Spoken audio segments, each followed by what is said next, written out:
just gonna Mighty go on. Morphin Also, Power I Rangers, feel man. like Gotta Law get would be that. really fun to agitate. I feel like Oh, he he's would. the bear. Just ask him some like questions about medical stuff. He would like want to cut you down. Like, Are we talking about drinking buddies? Sure. I mean, it could be. You know, I mean, a drinking buddy is even better. You have Yeah. to be drinking with someone you'd hang out with. Rouge for sure. Yeah, hold on. What about movie Vegapunk characters? would be 'Cause, crazy. Guild Right? of Zorro- Cole, what did you say? Yeah, Vegapunk. No, yeah, again, like, sorry, I apologize. I just want to say, if it's movie characters, then Guild of Zorro's pad. that was close. That was a close one. Oh my god. I don't know what's happening. I'm trying to fix it, but we do keep getting disconnected and reconnected. So hold on. Me too. I mean, this Lucy, is I would join the social club. Yo, Shueisha, chill out. I know. Chill. They're coming Yeah, for just- us. Okay. Okay. I think we're good. I think we're back. I think we're good. I think we're good. I see the chat is moving here. Yeah, chat's moving quick. Yeah, we're back. We're so back. They say we're back. Me personally, I want to hang out with Mihawk because I feel like he got the best wine, bro. You want to hang out with wine? me? Yeah. Oh, every time I think we're back, we're not back. So boring, bro. Yeah, like Yeah. he would just Mihawk sit down doesn't and know how not to talk. chill. I If think we're just watching a movie, I'll hang out with Mihawk. if you ask Mihawk about his farming, I think he could start talking about that. That's true. I want to hang out with Exactly. like. Recently acquired gardening as a hobby. Yes. Exactly, right? Five glasses of Cabernet, he would chat. Because I love mochi. Katakuri would be dope. Yeah, I love Katakuri's mochi. dope. Katakuri's a good choice, actually. Yeah, he seems yeah. like a good hang. Yeah. And he'd protect you. Yeah, Corazon would be good as well. bro. You know, Corazon would be cool. Corazon would be cool. Right, Yeah. yo, listen, Corazon, man. right. All right. Oh yeah, yeah, Hear me yeah, out. yeah, Hear me yeah, out. yeah, Maybe, Oh, no. maybe it's fucked up. Hear me out. Oh no, But not a what cold. about Orochi pre-Straw Hats? What the? I'm not gonna lie to you. You're having a good time there. What the? Yo, you're having a the good time. fuck? Kick him out. No way. You're gonna get Josh mad. You're gonna get Josh mad. Like you're gonna get Oh Josh hell mad. no. I mean, That's crazy, bro. You're having a good time. Hey, listen, all I know is listen. If Shocky's available after 9, I'm just That was a hear me out off W, stream. though. That was an Wait, off wait. stream hear me out. That wasn't in the on stream. That's like hear saying, me out. I want to hang out with Eam before the void. How about that? even before the That was your point, but actually kind of go crazy. Did anyone say Marco Hear or me out not? again. Marco? Yeah, No, I said what? Have you seen Marco. those Emu fan Ain't art? no way I'm hanging out with Marco. Everybody Those dies Emu around fan arts? Marco. I Oh, know. that's Marco is Oh, like a mental death mamushi. note. Marco's chill. oh, Marco's so I chill. feel I'm not like I saying could it's get his along fault. with I'm just Marco on saying it's account of true. Rock is Marco, so he'll be fine. Yeah, Hear I me could out. have a I great want to hang with hang him. out I'm with surprised Vergo Foxy. hasn't said Vergo. I think I Foxy love is the Foxy. greatest Oh, I hangout. love Foxy. Foxy. You're your mans, bro. You gotta go with your mans. Dude, Foxy parties. I love Foxy. Foxy is like Foxy parties, bro. dude. Foxy did nothing wrong. Like everyone hates on him. Like he literally is so goofy. He like embodies like the essence of One Piece to me. Like that character made me laugh so hard. And I just would that hang out with concept, Foxy in a bro. hot minute. I mean, he would try to I don't know like if you swindle guys me. know. He would try to swindle me, but like I wouldn't care. I'd be like, haha, you got me, bro. You fucking got me. Chestnut's Bro. favorite character. Keep having more I angle. literally hate Foxy so much. It's like my least favorite character. Nah, Foxy's funny as hell, despise bro. this Funny, guy, Foxy bro. goes. You know, I started out by hating Foxy, but then we did a show and we looked at the one with Foxy, and I started out by saying like, I hate this man. He We sucks. both hated him, and over the Drake course of was our like, I live hate stream him. By the talking time we were about at it, the end, yeah, we were like, wait, do we like him? is he You great? do. Is Foxy amazing? You do. I like him. Miss Golden Week. Miss Golden Week is actually that bad. was one of the Yeah. hypest moments of Vegapunk's message for me. Was seeing Foxy. I was like, yeah. That was crazy. Yeah, that was crazy.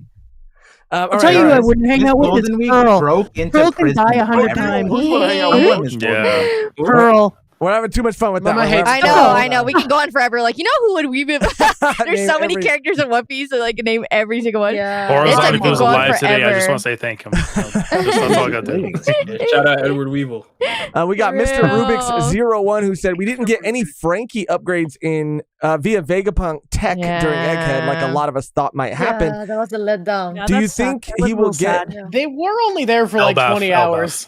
That's true. I That's Yep. Listen, he's got to go up against the Giants. Gonna make a big mech. I think and then he's where we gonna go. get stronger for sure. Sometimes But not he every had a side. He had a shine us off. Is that what it is? inside change. We don't know. Yeah, he had an internal change. We don't know it.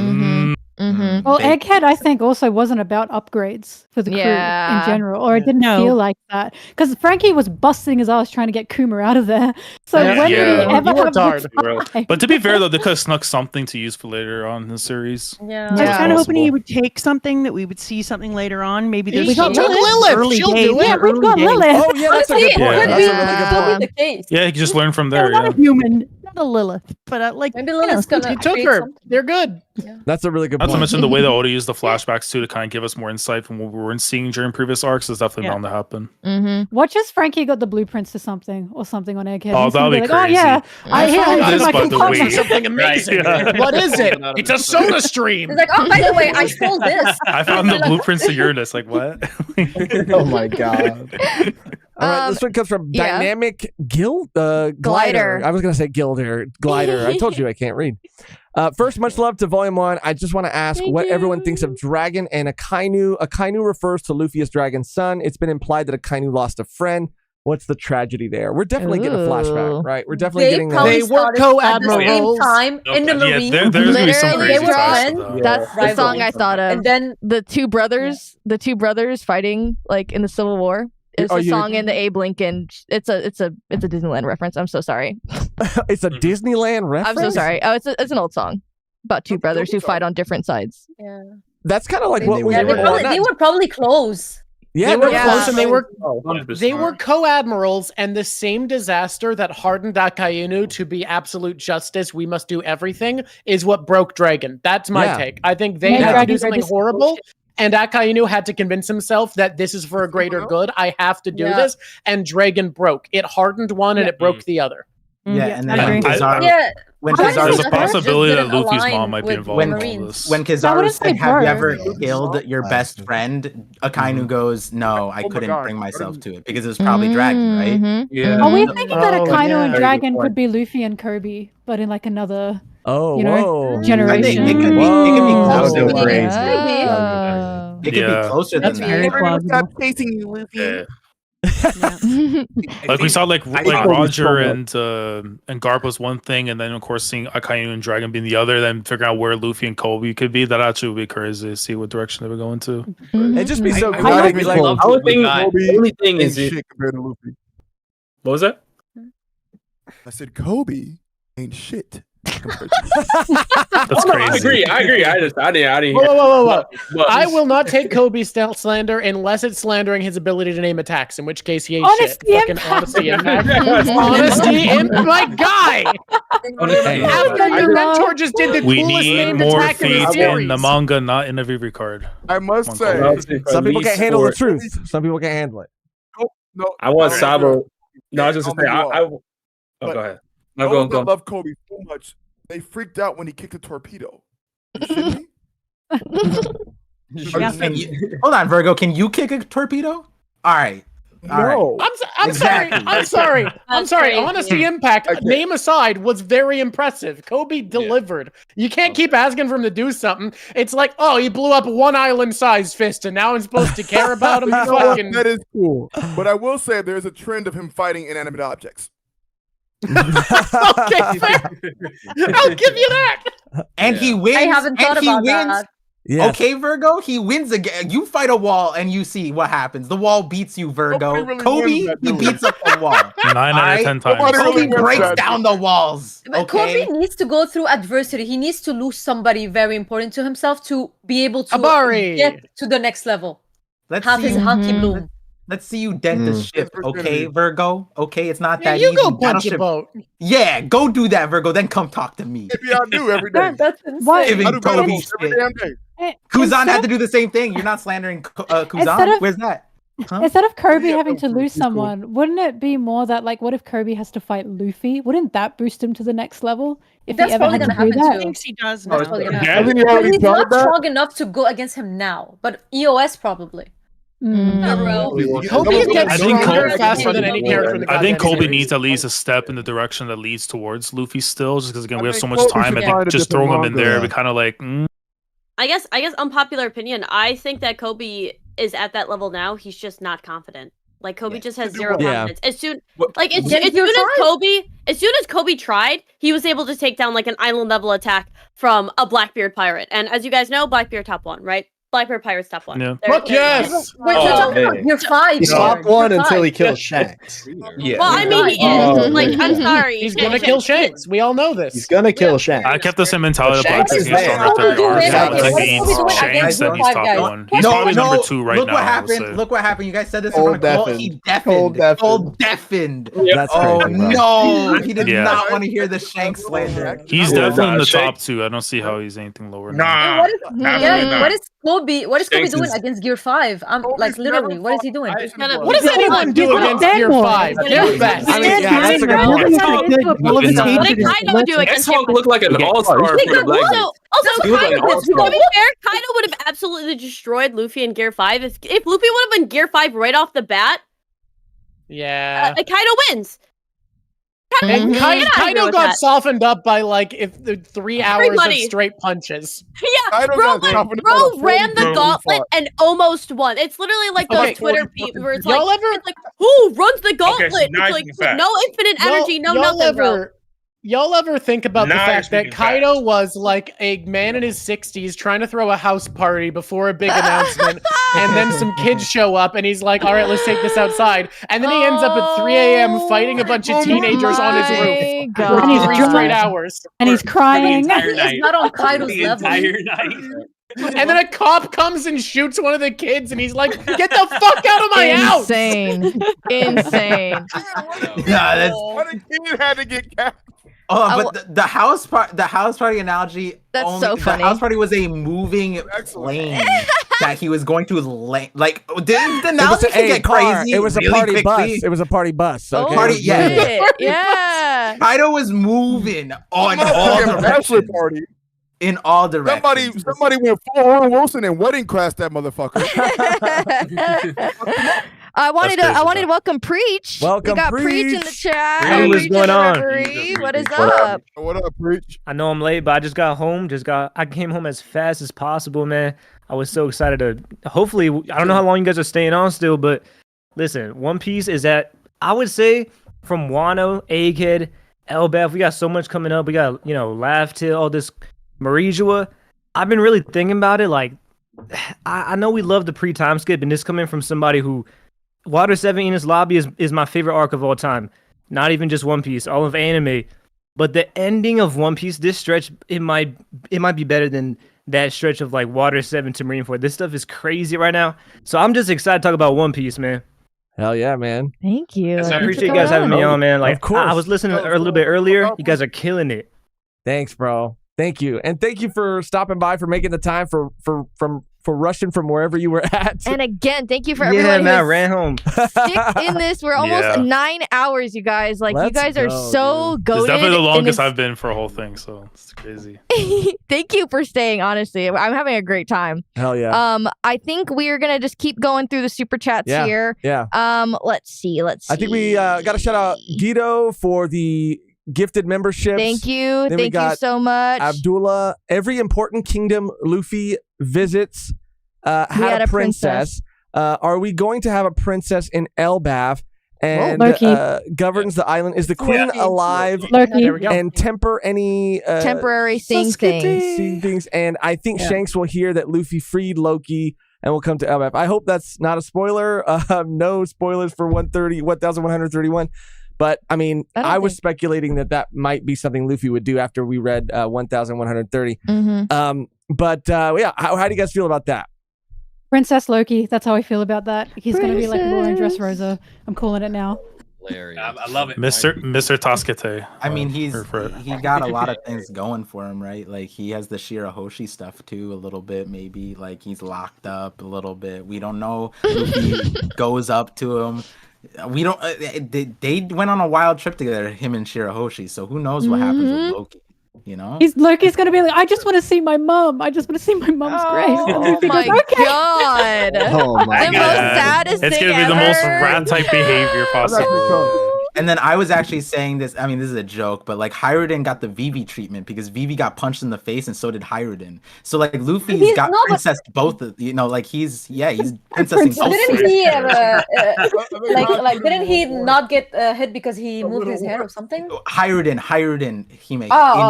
Hyruden. Yes. I thought you were talking about Loki. Sorry. So the Princess Loki 100%. He got the hair for it. I mean, he's got the beauty.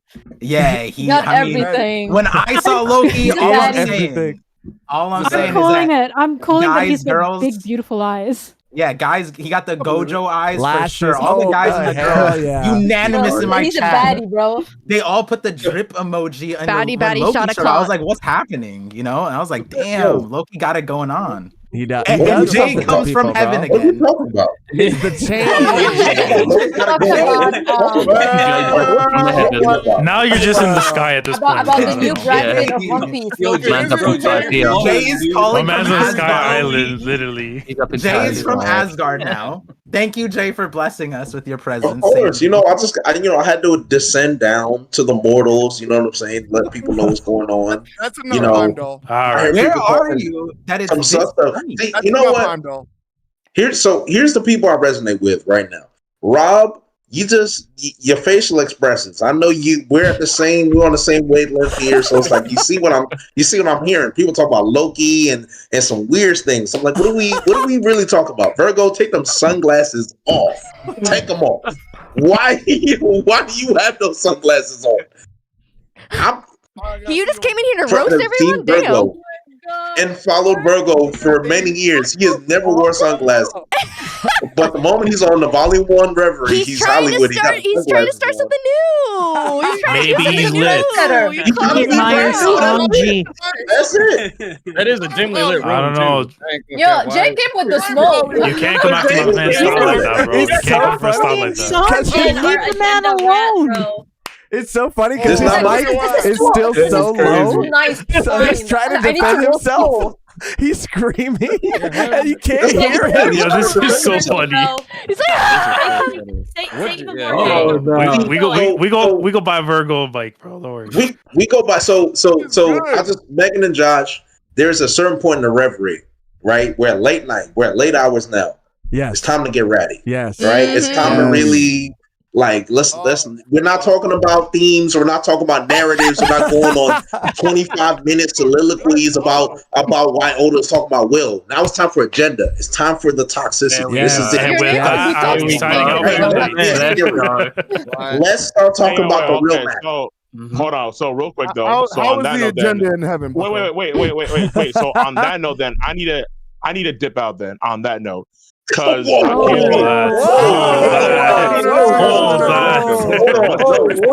got a problem. Listen. If you can listen somehow from orbit, I can't be like fucking hearing all this agenda shit and I can't do nothing about it. Okay, I'm gonna go crazy. I'm gonna go fucking nuts. You are acting brand new, Cole. I'm gonna tell you why you acting brand new. You are the father. You are literally the progenitor of agenda before it was even coined agenda. Dang. You are actually so Hollywood that it's actually upset me. Like I can't believe you. Bro, yeah, but right now I'm in Arkham. I can't do anything. I'm in Arkham right now. Okay, turn his mic off. Turn his mic up. I'm gonna probably bounce, but all I want to say, listen, Josh, Megan, I couldn't see you this year for Anime Expo, so I'm gonna come back next year, no doubt about that. All right, you better have some fire ass cosplays for whoever's gonna go on. I know I'm gonna see a few of you for Anime North, no doubt about that. Come with your best, absolute. And next, listen, man, this has been a great reverie. You guys have kicked a lot of ass so far, so keep on doing you, absolutely, bro. Cole, before you leave, have you talked about Garb, or are you escaping the Garb conversation? We talked about your takes on Garb.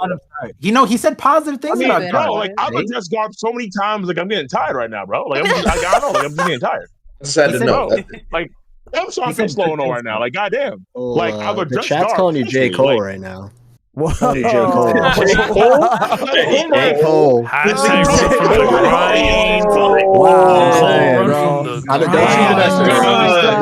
You gonna let them say that to you, Cole? Wow. I got no other. I gotta bow out. Moon or no moon, you got to fight back. Nah, J. because Cole I want to is get crazy. wop, but I can't do shit. If I'm gonna get wop, but I can't do shit. Fuck that. Yo, bro. but this is how you hockey that. me, bro. Even in an Yo, the chat saying Nah, Cole, I can't hockey Cole boom is when I'm old oppressed and right slow. now. I'm oppressed. All right. They call you old and slow right now, Cole, bro. That's crazy. Like right now, where I'm in New York, I'm like a social dragon slave. I just can't do shit. Okay, like I am fucked. That's so crazy. I need it. It is what it is. Yo, okay? look at the But J. Cole in the So chat. listen, J. Cole is So it's crazy. fine.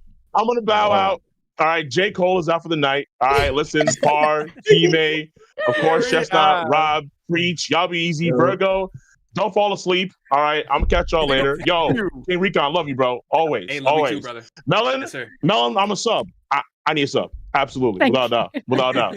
All right, peace. Later, Cole. J. Cole. All right, J. Cole. Take care, man. I love you, Cole, Hey, but also Cole. fuck you. You. It's a good meme to Grippy. start from here. You guys, That was Volume so one- funny, dude.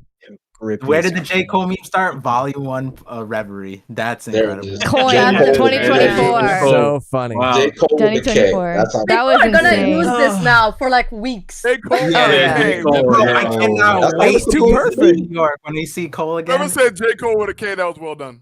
Yeah, you bow out when it matters most. That's it. So have we had? So I know you guys are reading super chat. So if you want to keep, if you guys are still going, let me know. But I do have a question. Go ahead. Yeah. It was so rudely interrupted. Have we had the dialogue about Usopp and Elbath and how he hasn't done anything? Yeah, we've been We at did. it. Next question. Next question, Brody.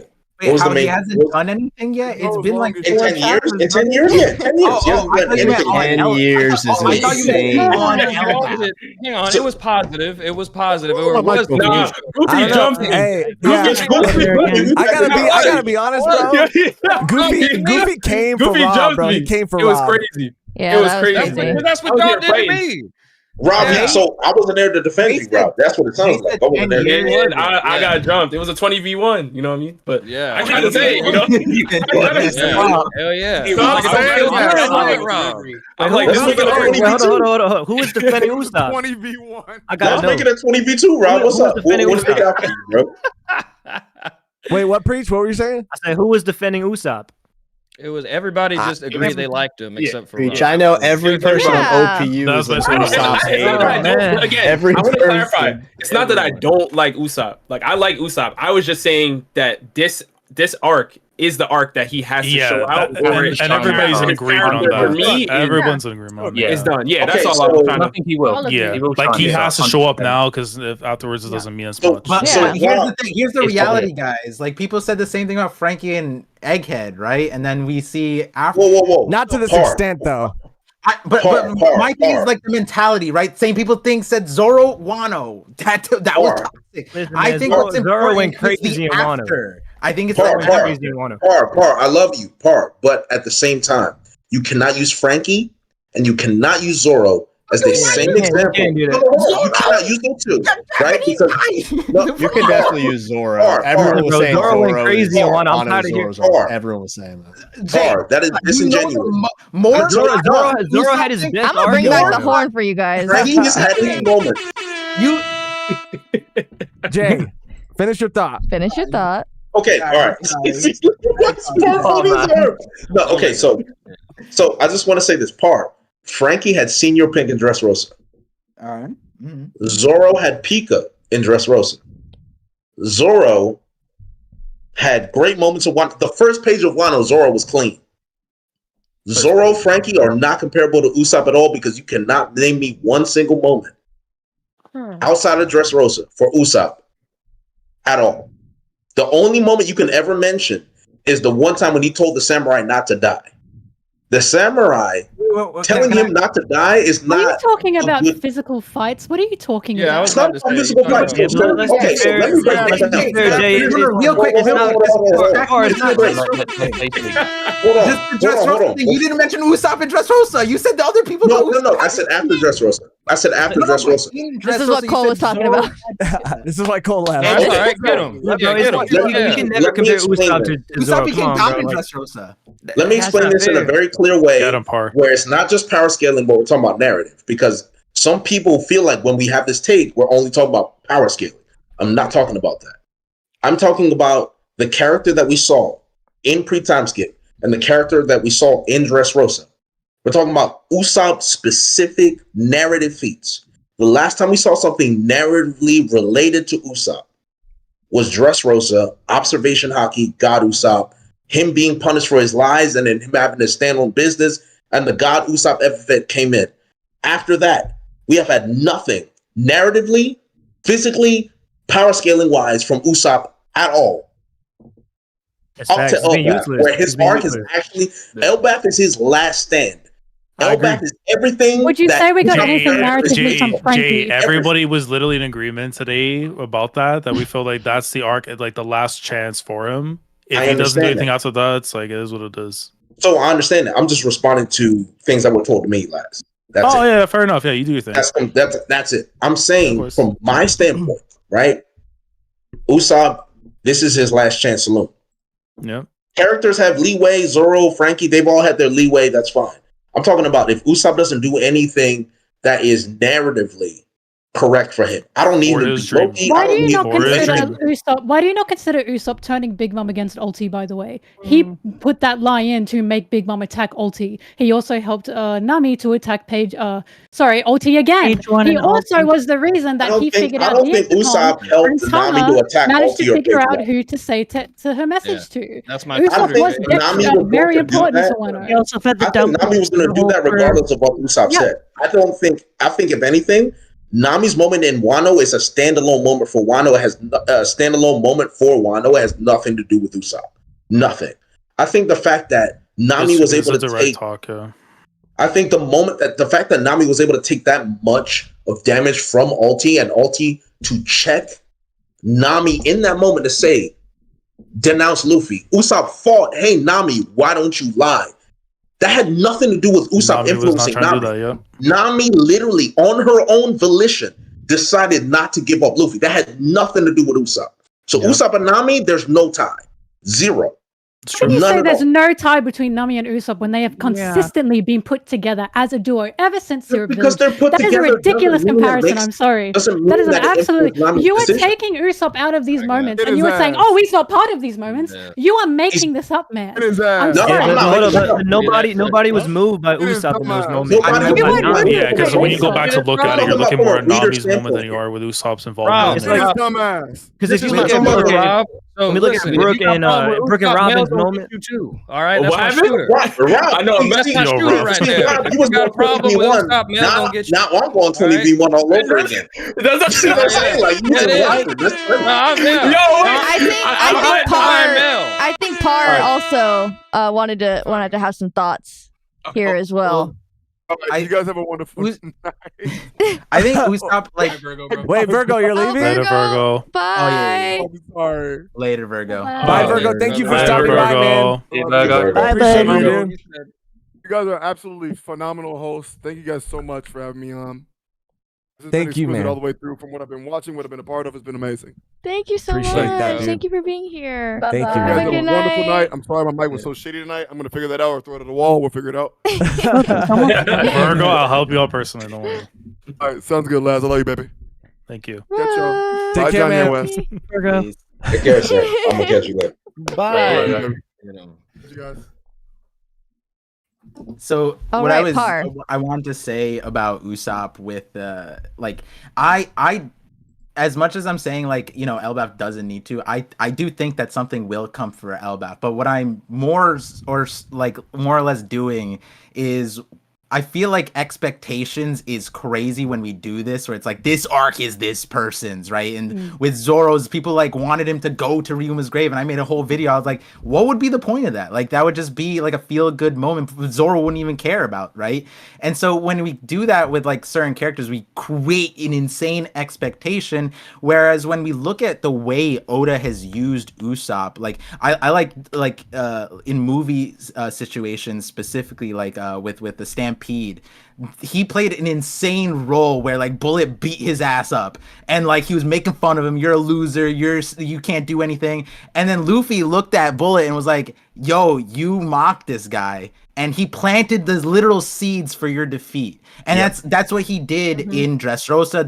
That's kind of Usopp's role, is to be the normal person, that little difference. And if Luffy didn't play, or Usopp didn't play that little difference, it would have made a world of pain for everybody on Dressrosa. It would have made a world of pain for everybody on Wano too, in Onigashima. If he wasn't the one, Tama was there with the dangos.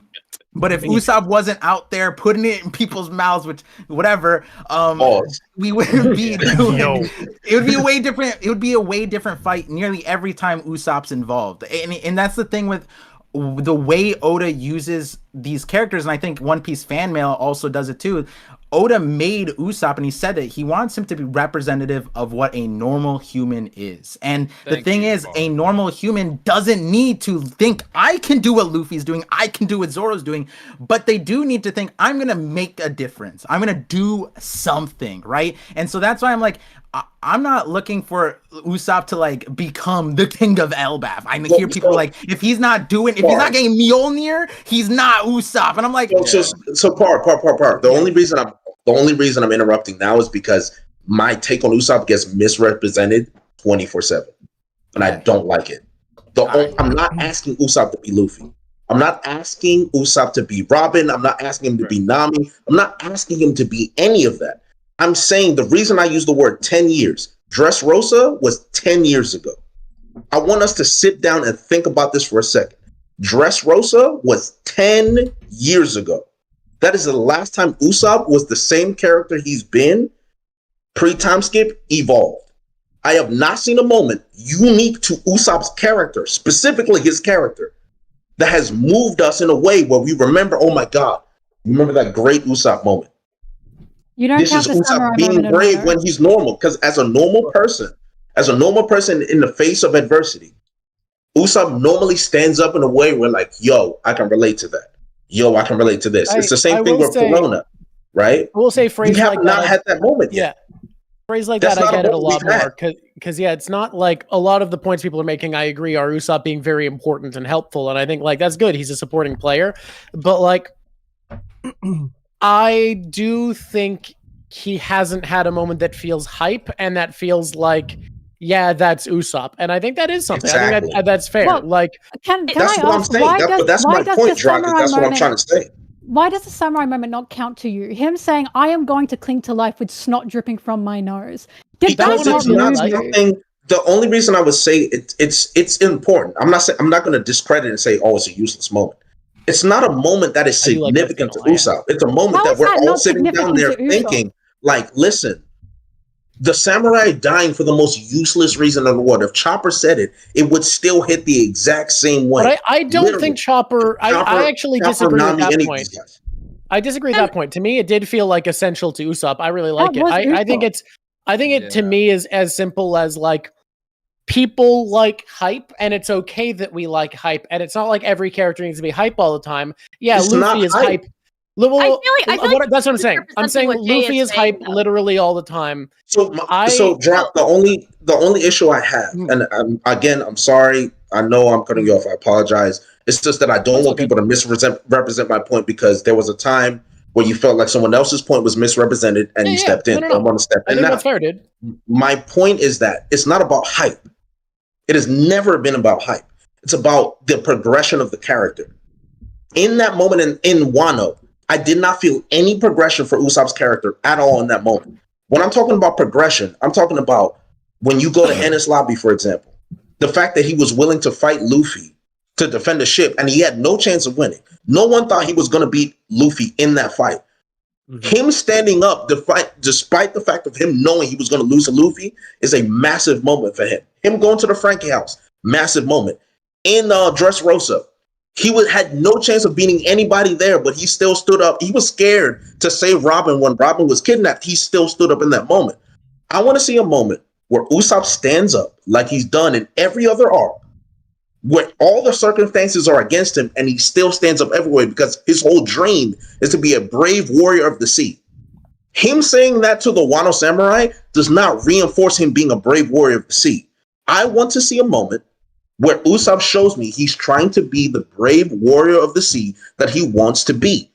That Wano moment did not aid that. So In Elbaf, that's what I need. So it's more like an that is actions what I'm over trying words. to Where your thing is action over words. I like that. Yeah, actions over words. Take your words and make them into action. That's what you should be To doing. give you some points, though, Yeah, I I would can say see that. Elbaf is starting in a unique way because like Usopp got checked by Luffy. Now that was kind of funny where he was like, "Yo, Luffy, this cat, or Usopp, this cat, you should have been able to beat him." And he's like, "Oh, I was just scared." You know what I mean? Like, you know, I woke up in his mouth. That was a little weird, but like I thought that was kind of a good indicator that at least what your concerns are with Usopp and getting the focus and the first steps of Elbaf are there are moments for Usopp and the Straw Hats are giving him focal points. So I think as far as like, you know, the side of the story, I mean, here's the other part of it too. It wasn't just Usopp that got deprioritized in Wano. It wasn't just Usopp that got like Carrot, you know, everyone wanted her to knock him out. I'm like, bro, when she was a part of the crew, she got deprioritized. Like we got the Sulong, and then after that, it's like, all right, I'd rather her be off screen and get development, and that's honestly better for her. And like, you know, Brook is one of those characters. I wish we got more of him, right? But I think like it's like, yeah, but Brook's the moments that way we better got than Usopp were good. since The Dressrosa. time frame is a little, you know, 10 years in their time, it's like 3 months, whatever it is. I get what you're saying, but then with Elbaf, at least to be a little optimistic, I feel like we're on a different trend than before. So I feel like at least you know, Usopp progressing as a character, it feels like we're starting like, hey, Usopp, you should be able to beat that cat even if you woke up in its mouth. You should be able to, I don't know, put Tabasco sauce in it and then win. Well, here's the thing, right? The issue isn't that Usopp isn't like beating crazy strong characters, or that Usopp is going to be like as strong as the Monster Trio, right? And I think if people are thinking of that, their expectations are too high. Usopp is too talented to be relegated to an NPC. That I think is the main argument, where it's like in Wano, and I actually agree with Jay on this specific instance, you could switch out Usopp for any other person, and he's right, it would have the same impact. Just because Usopp was in there doesn't mean it was necessarily to his strengths. And I think that Enies Lobby is such a good example of showing like Usopp as a sniper is so like crazy cool. Usopp in Dressrosa, what were his great moments? A sniper, right? So it's like his moments aren't going to be him taking a hammer and smashing people, but it's going to be him using his strengths in order to help other people, instead of just him being in a moment saying, I'm going to protect people because anybody else could do that. I think you're right. I think that a lot of people, or I think that Elbaf is setting up Usopp to kind of look, it's like, so Usopp isn't going to beat this cat head on, right? Like Usopp isn't going to take his hand and throw the cat How do you find do different that, right? ways? So how does Usopp with his strength? Yeah, I'm almost done. But it's like, how does Usopp with his strengths beat certain people? How does Usopp as a sniper using his smarts, like in the beginning with Arlong Park, right? He didn't beat what's his face, Fishman NPC number 3 by beating him up with his hands, right? I'm so sorry. Read him to hill. But he beat him with his smarts and as a sniper, and I think that's something that is going to improve. And I think that's the moment that I think should improve. But he used his smarts to turn half of Kaido's crew against him. Why is that not considered anything? Because that's not Usopp. I think Kama. That's not Usopp. No, I think that is Usopp. Wait. Yeah, but Tama's not going to be the one throwing the Kibi dongles or whatever. Usopp is going to utilize it. It's really like bullets.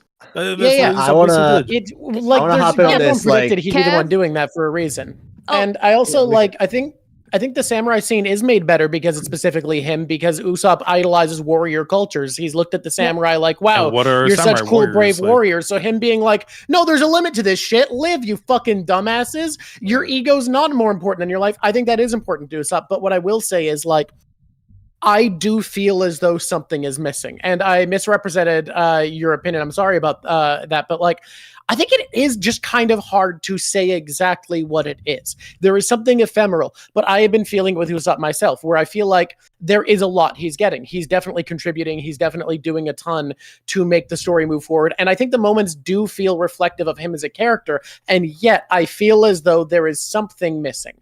I don't know exactly how to put it, but do I you think that we are because building what we towards saw it with more. Yasop recently, maybe that's an indicator of what? No. thing I've been Usopp missing feeling maybe? this. I wanted something in Wano, and I feel like despite constantly feeling like, yeah, he did a lot, I think there's no argument that Usopp wasn't essential to everyone's success, and he had moments that felt specific to his character. But I do feel like, and I think the closest I've heard was the statement about it being growth, it being feeling like there's something that he is progressing towards. They're feeling like progress. like I feel like the samurai moment, though. I really want to disagree that doesn't feel like it's essential to him, because I think it being Usopp makes that scene mean far, far, far, far more than if it was any other Straw Hat. Yeah. Could they all do it?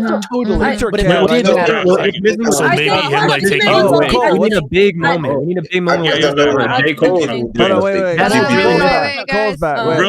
These are moments, but they're not big moments. Josh, Megan. Yo. Josh, Megan. Yeah, real quick. PSA warning, all right, from the ether.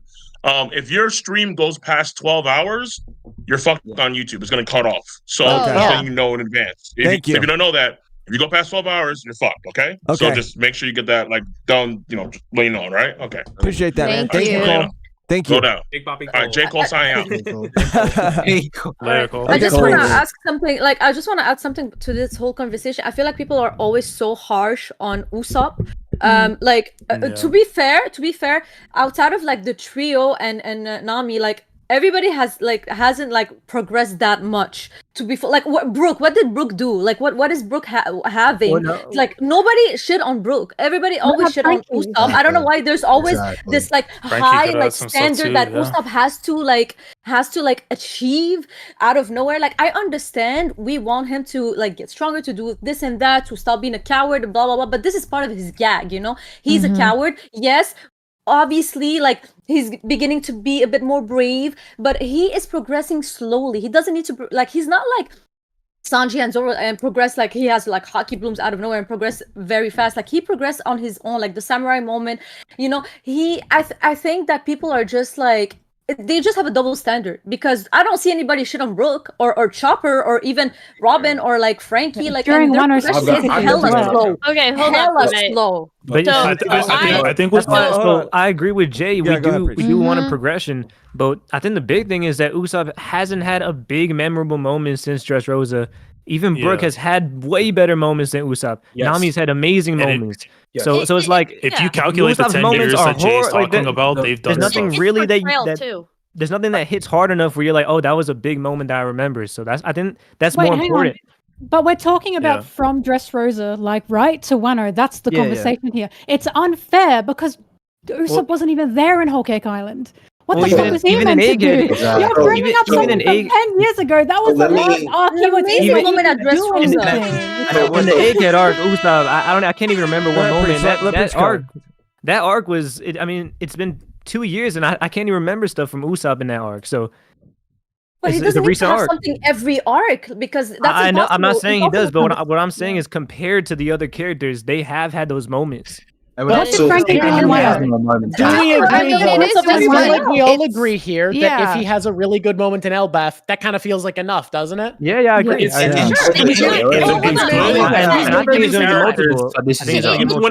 think it's a good thing, but you have to keep on going from there. It's nice to have that moment, but you need a consistency to show that there's growth going further. So I think he's going to get multiple. If you got a giant, I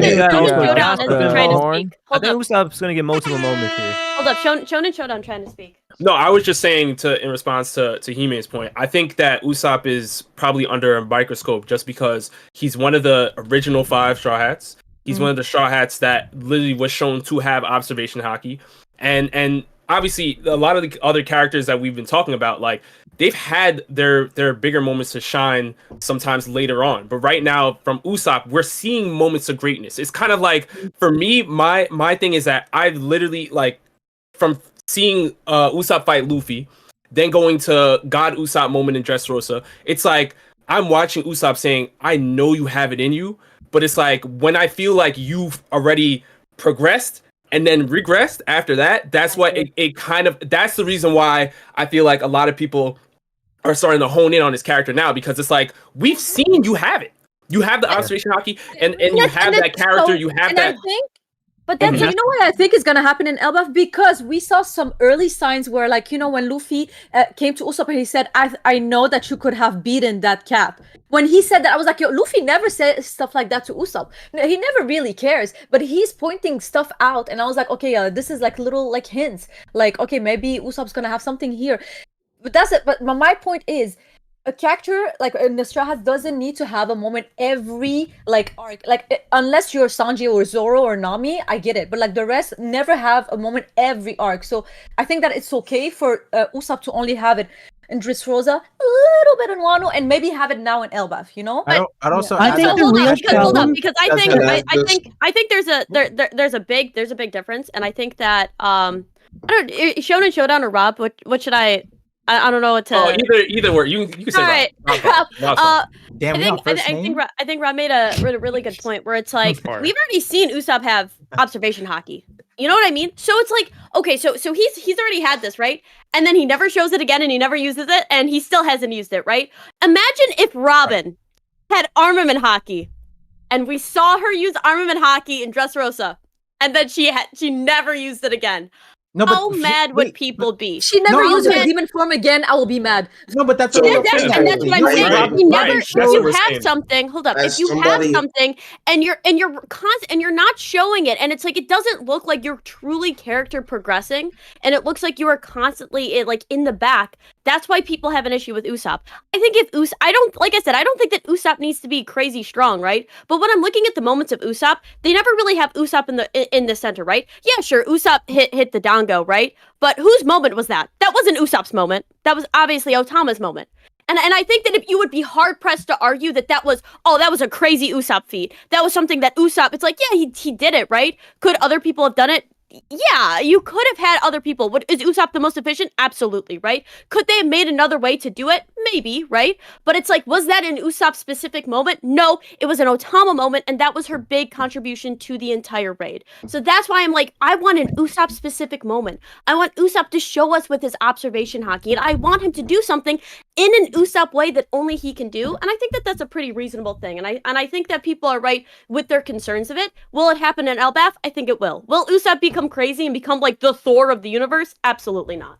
I gotta jump on this real quick. I gotta jump on this. Oh, Kev, let's let Kev's been waiting to go. I'm getting low key, hearing everyone be like, "Oh, Usopp didn't do anything. It was Tama." No, it was Usopp and Tama. Like, it's crazy that we're just completely removing him from. Without Otama, nothing happens, though, Kev. Yeah. Like, without Otama, nothing happens. Hear me out, okay? Hear me out. Yeah, okay? Tama needs Usopp to have that moment happen. Yeah, exactly. What was Usopp's main plot point in Act 1 of Wano? Being a fake medicine man. Being someone who would manipulate people. Be like, I can help you. He manipulates a little girl whose dad just dies and thinks, oh, this will bring your dad back. Then, what does he do as this arc finalizes? He's like, no, I'm actually going to be a medicine man. I'm actually going to do something that will help people, specifically a little girl, to parallel Otoko and Otama. We have this entire thing that's fleshed out with this arc from the beginning. The one thing Oda doesn't do is just overtly say it. That's the issue here. If Oda overtly set up this plot point where it's like, oh, I fucked up. That shit was really bad. And I personally thought he was going to do it with Chopper making that medicine into something that cures the smile fruit or something. Mm-hmm. That could have been cool. You know, Usopp's lie coming true. You guys know what's up. But Oda didn't give Usopp's plot point that same zhuzh that a lot of the other characters do. He's still useful, and he's still helping everyone. And that samurai point, I think, is a great point. That's a great show of growth for his character.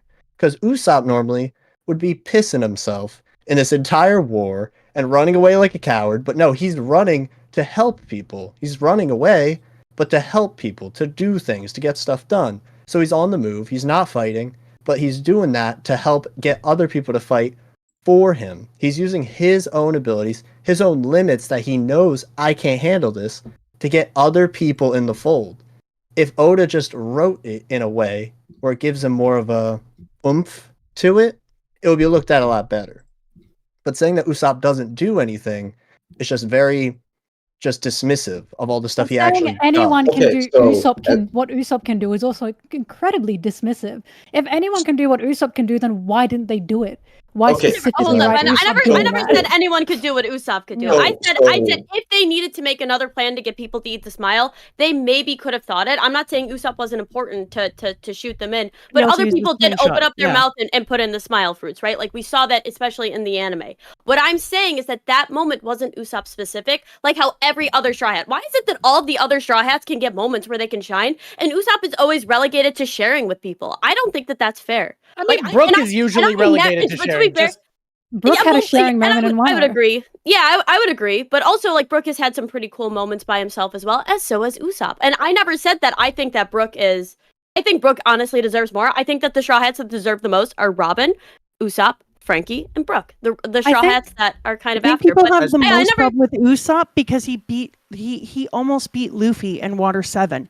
And so I think people have these huge ideas that he was able to fight Luffy because he understood Luffy so well as a person, understood what he could do, saw right through him, understand his character. We saw for the first time how incredibly intelligent Usopp was. He comes out and you see just how clearly he has been studying Luffy, like Luffy is a master's class for him. And he used that and was able to nearly defeat him. So I think everybody is having trouble in the community because if you then see him go from that into Dressrosa and he comes into his power of hockey and you see him become so great, you're thinking like, oh, we're going to see this level up every single time. But I think that you needed to kind of, he does amazing things the entire time. It's not like he doesn't do great things. They're not announced like you were saying. And I think that's also intentional because he's the everyman. But I think that also helps you, like we talked earlier, to create foil.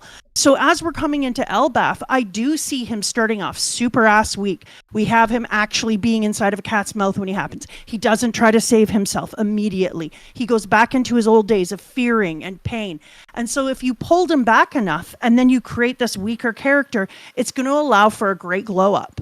And I think that Usopp needed to be that everyman because it's us. We are Usopp. We go through the battle. We're the ones who are like, well, I'm not awesome, but I can slingshot this shit into people's mouth and I will take them down on our side. I will fight with Nami. I will raise these people up. I will fight against my baser instincts and be the only one here who's brave because the other people weren't really afraid. Usopp's afraid. And so I think that it's going to be a massive glow up now when we come into this. And I'm not like, if he doesn't do it, I hate him. I'm like, if he doesn't do it, I'll be a bit disappointed, but I'll see what his character is supposed to be. But also, I want to add that, like, a lot of people were talking about I'd really like to get the chance to answer because I was the one who brought this up. Go ahead. Right? Okay, yeah. I'd really like to, because one of the things, again, this is what I get frustrated the most about, right? When we're talking about Usopp, and Chestnut brought this up, we're talking about Frankie, Robin, Brooke. Robin didn't have a good moment all of pull time skip until Devil Child came up. No good moment. Robin has a meme of falling asleep in Egghead because she didn't do anything besides cry about Saul. But we had that moment in Wano. Damn. And we're like, Robin, we saw everything that Robin went through and we saw her progression. Great, fantastic. The reason I say 10 years is because Usopp's role in the crew, the role that he's been given is a sniper. That is his role. And I want to go back to Enies Lobby when Sanji said one thing to Sogeking.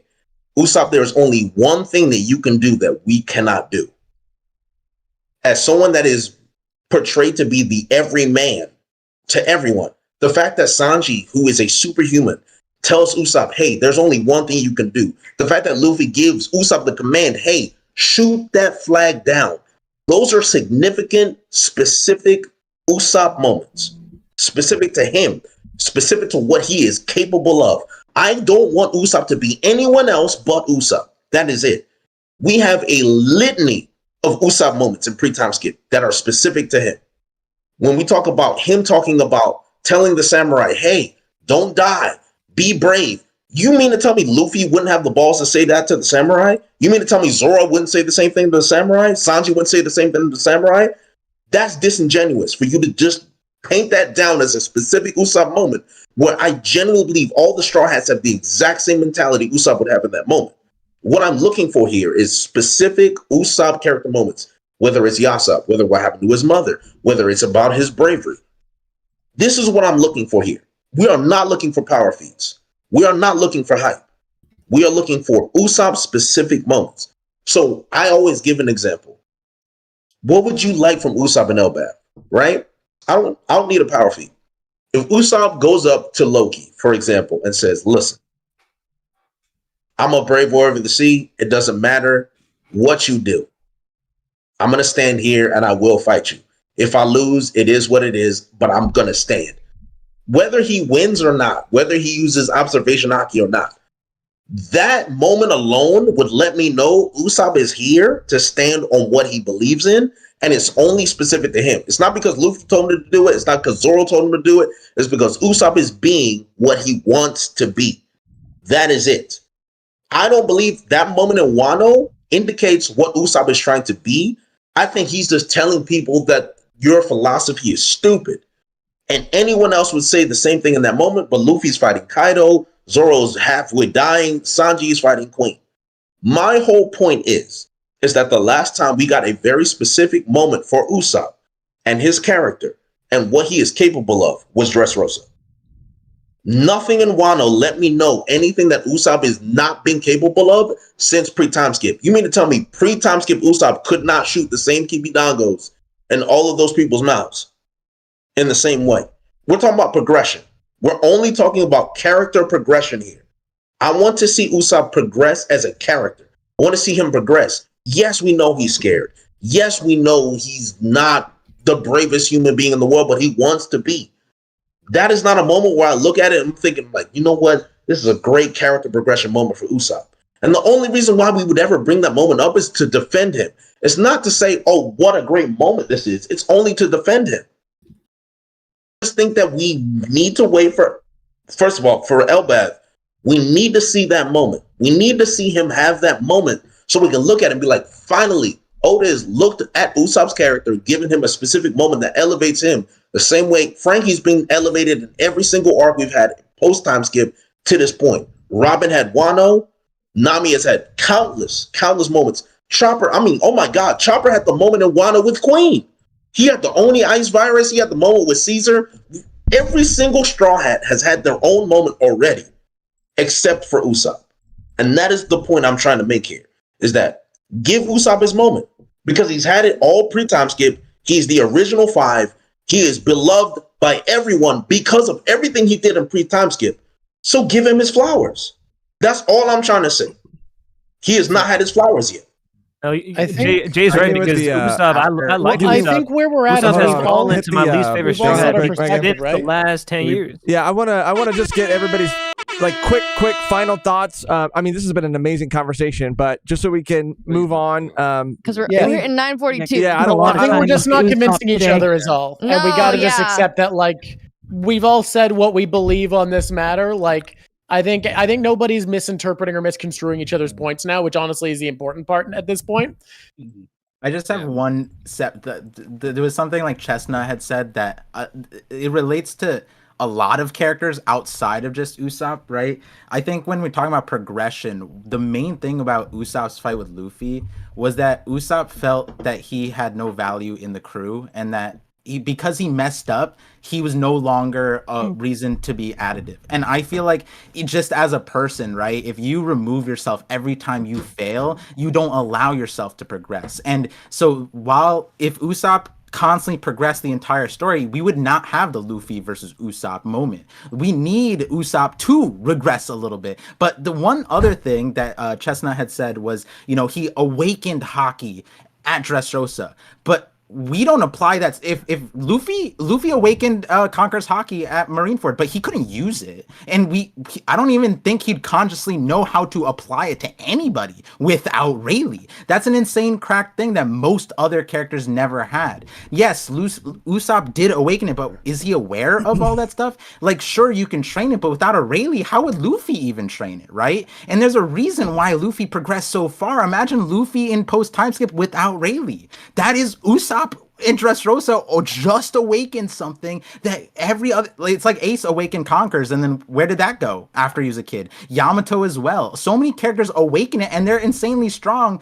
And then, but we don't put the same pressure that we're putting on Usopp. But the main thing with the Usopp situation is that Usopp is like a character like Kobe. Oda has shown us that these characters are like explosions, and Garp knows it. Garp literally made the entire Hachinosu arc around, hey, you guys don't know what you guys captured. You guys captured a nuke, and I'm about to set it off. And that's what he did, and he believed in it. And that's all Usopp really needs, right? And that I'm saying that also because when Usopp does blow up, because my first video that blew up was an Usopp video, and people are like, Usopp's not gonna get this thing. The thing is, all he needs is that one moment, and when that moment happens, and when it comes, people are gonna be like, where did this come from? Where did the progression? And it's like, Oda did this with Kobe. Oda did this with so many other characters, but he's had this thing. What made the Wano moment crazy? And I understand you said Luffy could have done it, Zoro could have done it, Sanji could have done it, but Mama Grok said it, which is the reason why Usopp is brave. Yes, he's saying the same thing that they're saying or would say, but the reason why it's way more powerful coming from Usopp is because he's overcoming an amount of fear that would put everybody to their knees, to the point that Perona, right, made everyone depressed, and Usopp overcomes that, right? You're spitting Par, but we're never gonna get past it. That was the last thing that I wanted to say. It was that because a lot of people do this to so many other characters, like, yo, Luffy only did that because Rayleigh. We gotta chill with Usopp awakening this stuff. Give him some time, you know. It's just. I only want to say that Jay was here for 10 minutes, and look what he did to us. I mean, it's all Jay. It's all Jay's fault. I wanted to say that all the time. It just got out of control. For the love of the game.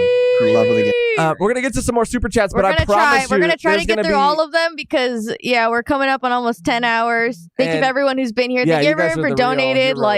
We're just beyond grateful to be here and to be talking with you all for this long about One Piece. It's amazing. So thank you. And there's going to be more agendas to be had. I can already tell based on this next super chat. This is from Rafik, who says, as people keep saying Ace's death was perfect for the story, do you think Shanks's death would also be perfect for it, especially at the hands of It will be. Blackbeard will kill him, and it will be perfect. It depends how it's done. Shanks needs to die. 100%. Blackbeard will kill Shanks. Mentors don't survive stories. This one, Luffy's progression, he definitely has to. I don't want him to die, but he needs If the death is written beautifully, I'm fine with it. Yeah, same. Y'all are killing me.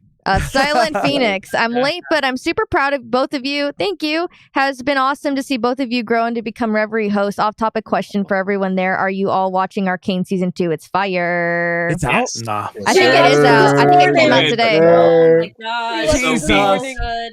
I got another thing to catch up on. Just watched it, and I've been so upset. She's been bombarding me with like posts. Oh, don't say Yeah, that. You because gotta watch it. No spoilers. Horrible. I did the same thing to Kev. I just want Vi and Caitlyn to get. Never mind. Listen, I just gotta say Vi that. and Caitlyn are literally my OTP. I fucking love them so much. Samesies. Oh my god. No spoilers. I just realized I gotta go. Oh, okay, Par. Go, so I'm gonna. Par, you're not allowed. You're not allowed to leave. Actually, I'm sorry. I almost missed. I have a recording scheduled, so that's no worries, Par. Thank you so much for stopping by. We love you, man. I mean, not stopping by. You've been here for a long time, but thank you. Yes, we love you, man. Thank you so much. Have a good night. Go, Par. Thank you for Later, bro. All love. Looking forward to talking to you guys at the next meeting, next anything, summit, reverie, whatever it is. Looking forward to it. Have a good night, guys. Have a good night. Take care, Par. Always good talking to you. Or good morning. Morning. Or good morning. Yeah, depending on where you're at. Yeah. Good world. Bye. Thank you. Bye. The next one comes from Justin Holland of POTC style Maelstrom battles possible in the future of the series, and where do you see Luffy's character going in the future? Not familiar with the acronym. Yeah, not familiar with that. Luffy's character is not going anywhere. It is a very much straightforward character. He will stay the same. Yeah, the same to the end. He's gonna be Luffy. It is not going anywhere. Yeah, that'd be crazy if he's like, I'm just evil Don't you now. think he might lose himself to his He's gonna have a Sasuke with inner Joy Joy Boy? No, he's just going to be the same. That is not the way Oda has written his character. He will be the same to the end. It's just that he's going to overcome every obstacle he comes across. That's the way he's been written. That's the way I see it. This kind of ties into it. Yeah, this kind of Jolly ties D, into it. Joestar, do you think Luffy is going to be alive at EOS end of series? Yeah. I've thought about this. I'll say yes. 50-50. I'm gonna say yes. He will. I lean no, but I'm it's mostly just like story instinct, and I don't have reasoning. Well, the issue is That's anything you agenda. want. That's agenda right there. Yeah, it depends on like how he does it. I think it might be a situation where he doesn't die immediately, but maybe we get to see his life, like Luffy's life, play out. That's kind of what I'm feeling. Yeah. He's burned so much lifespan, guys. I actually see him dying, and I see us being in the future, and we get to see the people he's impacted, and we're finding out about his life through them. Yeah. And all the different things that he did, and he burnt so much life doing the things like surviving Ivan Koff's poison change and a bunch of other things. And each time they said this will take away some of your life, and he continues to do it. So I think we're going to see him like after the One Piece, we're going to see his life through others. This has been a story written by a man destroying his health to accomplish his dream about a man destroying his health to accomplish his dream. Yeah. I think what's happening with Luffy and why I'm really conflicted on this is because, again, Oda can do whatever he wants. He set up so much foreshadowing for Luffy's life is diminishing, right? He keeps using his life on all these things. But here's my issue with Luffy. He doesn't let anyone determine what will happen to him. I can see all this foreshadowing happening, and Luffy will reach into the plot, tear that shit out, and say, no, I'm not dying. If Luffy says he's not dying, he's not dying. And that's my issue. Yeah, it's. I also think it has to do something with his dream, right? Like, let's just say his actual dream is like, well, I want to go to space and travel space. You know what I mean? Like, we really don't know what Luffy's final dream is. So if it's something I feel like that is going to make him go on a brand new adventure, then I think he'll stay alive. Yeah, I think especially see it to the end too. Yeah. Yeah. We got Monty up next. Who do you think runs into the Straw Hats first out of everybody set up to do so? Shanks, Sabo, Dragon, Vivi, I don't know, maybe Eroge? Vivi. Unanimous, Vivi. Rouge would be great too. This one comes from Code 1. This is likely my cope, but Carrot feels like she was perfect balance member to be a Straw Hat. Then anyone else, look out. Pedro's inherit will. She's never got a nickname. Jinbei X Robin is confirmed. Okay, Code. Jinbei X Robin. They had a moment. They had a moment. Hot take. I'm a big Jobbin supporter. Hime, don't say it. Don't say it. Hot take.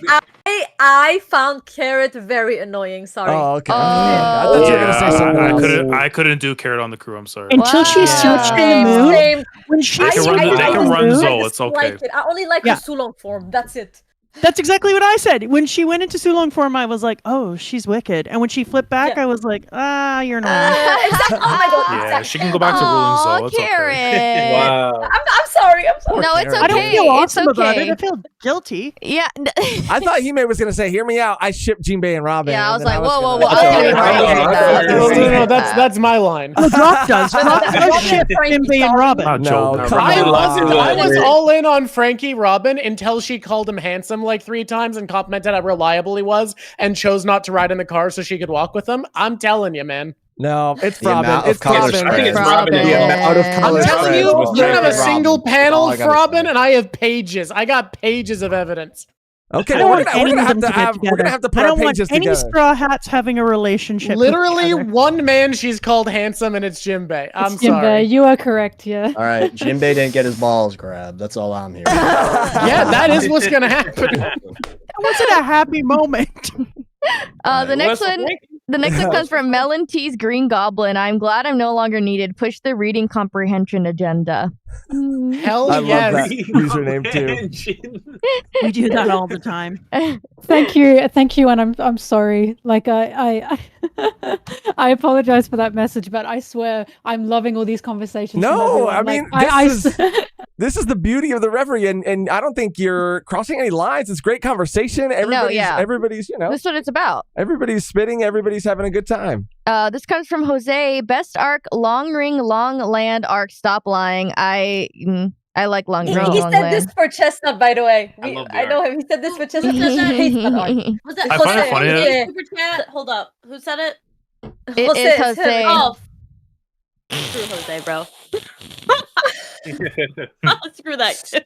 Best arc? I love That's you, Jose. crazy. I mean, it's a troll. No, That's he like definitely bought crazy. No, That's this rage is the bait. dude who, when he saw me in Anime NYC, he bought me like multiple like Foxy things. I have so much Whoa. Foxy merch. That's Foxy funny. merch. There's Foxy merch. That's crazy. Damn, I didn't know that. What the He fuck? has like a figure. It was like a whole card thing, like There's filled with like the cards. TCG cards. It was crazy. But he always does that. Damn. Like even me, he bought me dragon stuff, knowing that I always like talk shit about dragon. Like he does that. Damn, to torment you. That's crazy. Yeah. This conversion arc, man. He even bought me Boruto stuff, and I talk shit about Boruto. I have Boruto. Damn. I have Boruto merch. Not Boruto. Crazy. Well, That's at least I you sure know, do at least hate you know he's black not. He That's made think about it, you have firewood now. What a Yeah, I was what gonna a say at least you know idiot. he's not spending a lot of money because that Think about Boruto it. stuff's Firewood always is in the crazy. bargain Damn, bin. he had to that's pay for crazy. nothing. That's crazy. That's crazy. Oh, Yeah. I lied. I do believe in one ship, and it's Nami and Vivi. Yeah. Oh my god. So is Nivi? They're Is spitting. They're It's- spitting. Yeah, no, she right about that one actually. Navi, Navi, let's go. That's the Navi only goes hard, one that I'm actually. here for. That's it. The proof Their is in the Yeah, that's reunion pudding. the is only. going to That's be the only ship that amazing. matters in One Piece. Honestly, Yeah, it's canon. that's at it. this point, Honestly. so. Yeah. canon. I don't give a That'd shit be about sick. any of the other ones. Just Namvi. Absolutely. Nabin, definitely. It is I crazy. had Khalifa on me at some point, but that's beside the point. That's so funny. Red Potato, I need that Drawk show, Mama Drawk and Melontee collab ASAP. ASAP. I'd love to. I love talking to we would also Mama love Drawk and to, also yeah. Drawk Show. Awesome. Yeah. Logan 100%. says, "Who will bring back Davy back fight to get Robin? Baby Fat. Hopefully, What am I saying? Who would Hate do Davy that? Backfight. I guess maybe Blackbeard, right? I feel like Blackbeard's too no nonsense for a Davy back fight is the issue. He would just grab, like, okay, you're just coming with Like, me. he just does like, stuff. I'm so sorry. Unless it Anything that happens has on to do with long Hachinosu, ring. because that's the origins of it. Anything that happens with Long Ring Long Land, delete that arc from history, bro. That arc is. But if you get rid of that arc, there's no Davy back. So And we gotta exactly. keep it. No. If we get rid of that arc, no Davy back, good thing. Get rid of it. No. It's dumb. It doesn't We don't get matter. the Kuzan moment at the end. No Worst thing introduced. Yeah, you gotta take rid of Sorry, those I'm not moments. rollerblading. I'm not rollerblading in order to give up somebody whose family. Oh my god, I hate Long But that's Ring, what makes Long One Land. Piece so good. No. Like the Not Long Ring. That's bro. why Cross Guild Oh. would bring the Davy back tourney because it's What happens to good old fun? They definitely would. You don't want to see Luffy put on the afro, put on the boxing gloves. Yes. you know, Yeah, that shit was He's fire. fighting Foxy. He's knocking out Foxy. That's what you want. Usopp in his costume? Shut up. Open the door, bring Usopp in. It's the first time I thought he might be sexy. Shit. There are levels to this game. That's amazing. Shit. Yeah.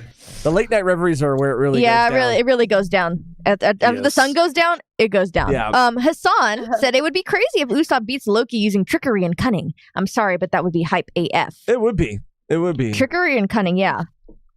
That's what we were. Yeah. I mean, I think we all kind of said. Oh yeah, we all agreed that Yeah. again, everyone has their own bread and butter. ZMP said this story means the world to me, and I'm so grateful to all you creators for extending how much I can enjoy the series with all of your content. Thank you so much.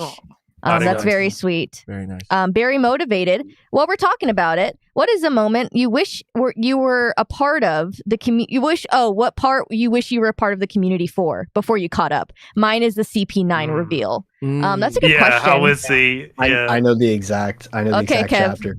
The Yonko bounty chapter. I would have loved to be in the community at that time because I remember that was the first video I ever looked up. Like Recon's video. That was one of the first One Piece videos I saw you reacting to that, and then Cole did a video on it too. Because that was when I was like, oh no, I'm too deep in. I gotta see what other people are. I would have loved to be part of the community during the Whole Cake Island. Luffy yelling at Sanji, "I cannot become the Pirate King without you." I feel like that just shifted so much. Oh my god. God, I wish I was there during that time. Literally, just Whole Cake alone, like really hurt. That one really hurt because we had a break after that, so all of us were. Oh my depressed for, god! Oh my god! It was so bad. Yeah. I would have been part of it during the time skip. Oh, okay. Yes, definitely. Interesting. I would have loved to have gone on Reddit and gone back to like, I guess it was Arlong Park back then. I wish I could go back on the week that the chapter, what's it called, Rage Without Reason or whatever, came out, the one after Ace died, so that I could go back to all the people who said we would get the chapter called The Birth of Gold D Ace, and that he couldn't be dead. I'd just love to see what those people did when it was confirmed he was dead. I think that'd be great to just hang around. Ace is definitely crazy. Oh my god! Oh my god! Ace is dead. Even Ace being revealed as Roger's son. I think that would have been so dope to have been there for that time. Totally. Have you mentioned I think one particular arc that from what I've heard of really long time fans that was super fun for them was Water 7 because they just didn't know what was going on. So like Robin was leaving, Usopp left, so like they didn't have the context of like, oh no, they'll be back one day. Like for them it was like, oh my god, what's going on? They didn't know who was joining, so like they were like, is Paulie joining? Is Frankie joining? Is so I can only imagine how crazy that was experience for the shipwrights and all that stuff. This is gonna Kev, sound. Go ahead. You mentioned like you went back and looked at reactions. I think the oldest video I went back to look at reaction was when Law was introduced in Punk Hazard, and it was revealed he was going to be in the arc. And I think it was the fight with him and Smoker, bro. I was so hyped for that fight. I don't know what it was, but just something about Law at that time, like he was really carrying that arc. Oh yeah. Yeah. Oh, I just created another one. The Going Merry dying. Like I bet that the was Mary. Oh yeah, just time to be. So what's actually really crazy about that is Oda leading up to that, he said a Straw Hat is gonna die. Yeah, I remember. Oh my god! And so that was a Straw Hat that died. So like people had a good feeling that it was going to be maybe the ship from what I read on forums. But yeah, once it actually happened, of course, it teared everybody apart. It's so interesting how everyone is like consumed the story and how we've picked it up at different times in our lives and how that's affected like how we have enjoyed the story. I think that like being in that moment with those people, just like we all were in Egghead, we're all there now. But thinking about just people and how, again, you're posting on YouTube and you feel like you're in those moments because the community is like commenting like nothing happened, and you feel like you're like in a moment in time, like you're going back in time and like reliving those you're saying moments. that like even though we weren't weekly during like Thriller Bark and during all these other things, because it was like, way back. A lot of the community has kept those like memes alive. Yeah, and so when you go through it for the first time, even if it's in 2023 or 2022. It feels like you're there in that moment, and you're right. It's that so is special to me, super cool. Because you're talking about all of these times, and I'm like, I kind of like feel like I was there though, like with comments and people including you in inside jokes, like you said. That's just a wonderful part of the that's YouTube actually a really community. cool thing about it. Yeah. I just wanted to say that. I'm sorry, I'm being sappy. It's the if you know, you know kind of stuff, you know what I mean? That little things like, all right, I'm just gonna reveal it now. I've been waiting to let this rip for hours. Okay, so I forget who said it earlier. VV newspaper, whatever. I've been waiting to let this rip for hours. I got the X yesterday. Literally wait, that's real? Wait, that's real? Hours. It's real. It's real? Wow. Yeah. So you can see it kind of moving around. That's so cool. That's so beast, bro. I was like, dude, I've been waiting to find a perfect time, but someone mentioned the VV thing forever ago, and I'm like, okay. Is that your first tattoo? And the left side too, yeah. It is indeed. Josh, you're a tattoo connoisseur yourself. Wow, so, dude. If you have any other thoughts, I'll let you know. I mean, you're gonna get the itch. You already got the itch. You've been bit by the tattoo bug. Dude, it was way less painful than I thought. No wonder Sai is like covered. How bad is it? It's like, oh my god. Sides are all fake though, Maybe. actually. Oh, No, I'm just Oh, kidding. really? he wears sleeves, Yeah, they're the like fake those, sleeves. Those ones you get at Party City. that are Ed like Hardy, hanging- yeah, Ed yeah. Hardy like designs. No, I'm just kidding. I'm Um, jealous because he looks so cool. No, we're joking. Let's see. The next super chat Hey, is Fireitos. yeah. I hope the Giants end up cooking Chopper in his monster form. It's Oh, time he's for spitting. him Jesus to fucking go. Christ. Fuck That's a up. great Crazy donation. That's Crazy. That is a That's crazy donation. Do That is a you great think? Put on a list. That's actually. Do you crazy. think if Luffy wanted emergency rations, would he make No fucking Chopper way. turn No. into monster form? I think so. And then what would Luffy happen? respects I think- Chopper too much for that shit. Luffy respects. No, no, that's no, his so- doctor, bro. MD. So I think the whole here's thing an was going to do it. Here's an important question because Kev's on to the right question. Do you think if y'all cook Chopper, y'all think he would taste good? I think Jay. Stop, I'm Jay, just saying, stop. if you Jay. cook Chopper Chopper, hate is insane. Jay. Caribou doesn't taste that good. reindeer- Hot take. Caribou's not that tasty of a meat. a little bit of mango habanero, like I think. Have you ever had Caribou's tears? not that tasty. I'm just saying, you're a If little Sanji bit. cooked them, he would make him taste good. New Let him question. float. Chopper, Damn, dry Melon- aged Chopper. Melon's adding in. Dry Melon's aged in on it. She's Chopper. like, if Sanji cooked his shit, I I'd might eat take a it. taste. I might get a Like taste. the very first time we see Chopper, it's Sanji going, "Give him to me. I'm gonna cook him up into a Yo, monster." Bro, that's Listen. insane. All right, so hear my theory out right here. Next power upgrade for the Straw Hats. Remember them attack recipes Sanji was talking about before Wano that never came to fruition? The Okama You recipe. make an attack recipe with Chopper. Oh my god. Oh, no. Every power hat, I'm every just saying, isn't Straw that- Hat cook. He ate the human Every food. straw Isn't hat that a little becomes bit great. cannibalism? It'd be That's a little bit- cannibalism. That's a little bit cannibalism. He's half It human. depends He's what I point think you he's gotta. in. even human. You gotta What do you spike mean the rumble. cannibalism? You gotta spike the Chopper's rumble. Canadian and Human. full reindeer. Personally attacked here. If Chopper's in full reindeer mode, I don't think he'd taste at all like human. Right? Is venison reindeer? I would Or say is venison A venison Venison counts as reindeer is reindeer. all deer. Venison is a type of deer, also called a caribou. Okay. the Why human stop at fruit? Chopper? Let's eat all the zones. Let's eat all of them. Let's get. That's all I'm saying.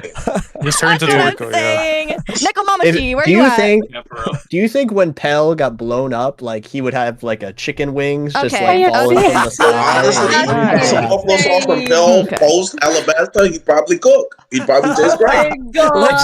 Yeah, you This- smell his Oh, burning God. flesh. You smell his burning flesh. Like, what is that? Barbecue? Oh my god. It Falcon smells actually wings, Falcon bomb. wings sounds fantastic. Especially in Atlanta, bro. You laugh, but you know I'm right, bro. I'm just saying. Hey, You know who would be? Ooh. fries. You know who would be a hot great sauce. meal? Stronger. Stronger would be a great meal. You got the What meats the? and you have the wings. You know, you got multiple Oh types my. of food. there, you know? What about Kaido? He's a big fish. He must be delicious. Ooh, Oh. he could feed all of Wano. Okay. He's a little too human. He's a little too human. I think we have Human for objective me. proof Yeah. that he cannot feed all of Wano. Oh. That's funny. That was a good one. That was a good one. All right, Jonathan R. Coming from Jonathan R. Loving the stream. Glad to see all the goats brought to One Piece in One Piece by Josh Punk and Lisan Al Gaib. Too good for Saturn, Megan. Love seeing all these chefs in the cooking with ideas and analysis. Thank you, Jonathan R. Shout out Jonathan R. We love you. The Hidden Island. Much love to all my goats and shout out to that dope art of Blackbeard looking hefty. I suspect he might have ate Loki's dad. Damn. That's crazy. The Blackbeard Flatlander is fucking wild. Why are we talking about like eating drunk people? again. We're talking about like it was just the It's because we get it's like Jack in the Box can't hours even- over here. You know it what really I'm saying? Jack in the Box Munchie meal hours. The next one is from Bean. Shout out Bean. Shout out to Drawk for painting on one layer. The Reverie thumbnail has 39 different Whoa. layers. I may have a problem. Oh my gosh. I've been there, dude. I stay making layers. How do you do that? I mean, how do you have the confidence to do it all on one layer? That's crazy. I don't. It's actually it's less about confidence and it's more okay. Actually, this is gonna be about art, not One Piece. Should I go on the side tangent? Go on a little tangent about it. Okay. I'm So it's curious. not about it's not about confidence. It's just about the fact that if you want a very specific look, you need to do one layer. If you have everything on separate layers, it'll look cleaner and crisper, and it'll be a little bit quicker in a lot of ways. But it also ends up feeling very artificial and separated. It looks more like a natural, real painting if everything's on. You know what? I'm fixing it up anyway, so I'll open it up. You can see that like. All of the, I'll flip it for people watching on stream. All of the colors flow into each other very naturally. There's a little bit of like mistakes where something's not at an exactly clear edge, so it blurs over. I can do corrections that kind of mesh everything. It ends up feeling a lot more natural and like a real painting done in digital, especially when I'm doing something with a limited palette to recreate the color feel of using traditional paint. It's just going to feel closer to that vibe I'm going for if I commit to one layer. So it's less about confidence and it's more like, this is the way I have to do it if I want to get that look that I want. Interesting. Crazy, man. Fucking crazy. Impressive, man. Thank you. It really is, dude. Japanese Jim, I just gotta say, this has been such an amazing stream. I've been watching so many of you for so long, and this big gathering of such a great community is really what One Piece is all about. Love y'all. Thank you. Jonathan R. Sage speaking facts about BBQ time with Theo Jinbei. Praise the queen for that one. For real. He can. Wait, no, not Chopper. No, please God. Brigley, this Melontee person has a lot of great things to say. Does anyone know if she has a YouTube channel I could watch somewhere? I don't actually. I know, shocker. I've never been on YouTube in my life. I don't know why I'm here. Thank you. Yeah, Melontee's just a really cool person. Yeah, we're like, you know what? Let's just get her in. Thank you, Wolga, for the donation. Brigley again. No, but seriously, does anyone have any links to where I can see more Melontee content? really committing to that. I love it. I love the commitment. It's hilarious.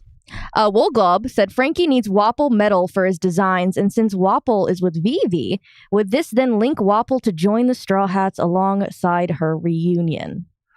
I mean, yeah. So we need to pause. Can I interject a slightly related thing here? But not staying for too long. To interject a slightly related thing here, a long time ago, my mom made a theory based off all her mythologizing about how the Straw Hats would merge together because there's an entity made of 10 disparate parts in Japanese myth. And she was like, but that's stupid because one of the pieces is antlers and we're not going to have someone with antlers. And then Chopper joined. And she was like, oh, holy fuck. And I had a realization, and this was just as Wapple was being reintroduced to the story, that there is literally only one devil fruit that can fuse people together. And then my mom was like, no, you don't understand. I'm wrong now because there's going to be too many people. And I was like, well, okay, but Robin would find being eaten by Wapple to be fused together demeaning as a human being and would not participate. So I'm committed to the theory that Wapple's going to fuse the Straw Hats because I think it'd be funny to make my mom upset. Oh, that's it. Can I add something? Of course. Dandy is one of my followers. The reason he's saying that is because I made a tweet like 2-3 days ago about like, Oda was going to make Wapple a straw hat. And this is why like Wapple's really relevant now. I lied because I just thought that was funny, but that got so much traction that suddenly people were going, oh yeah, Wapple was going to be a straw hat. This is crazy. And then I went, I'm sorry guys, I lied about that because I thought it was funny.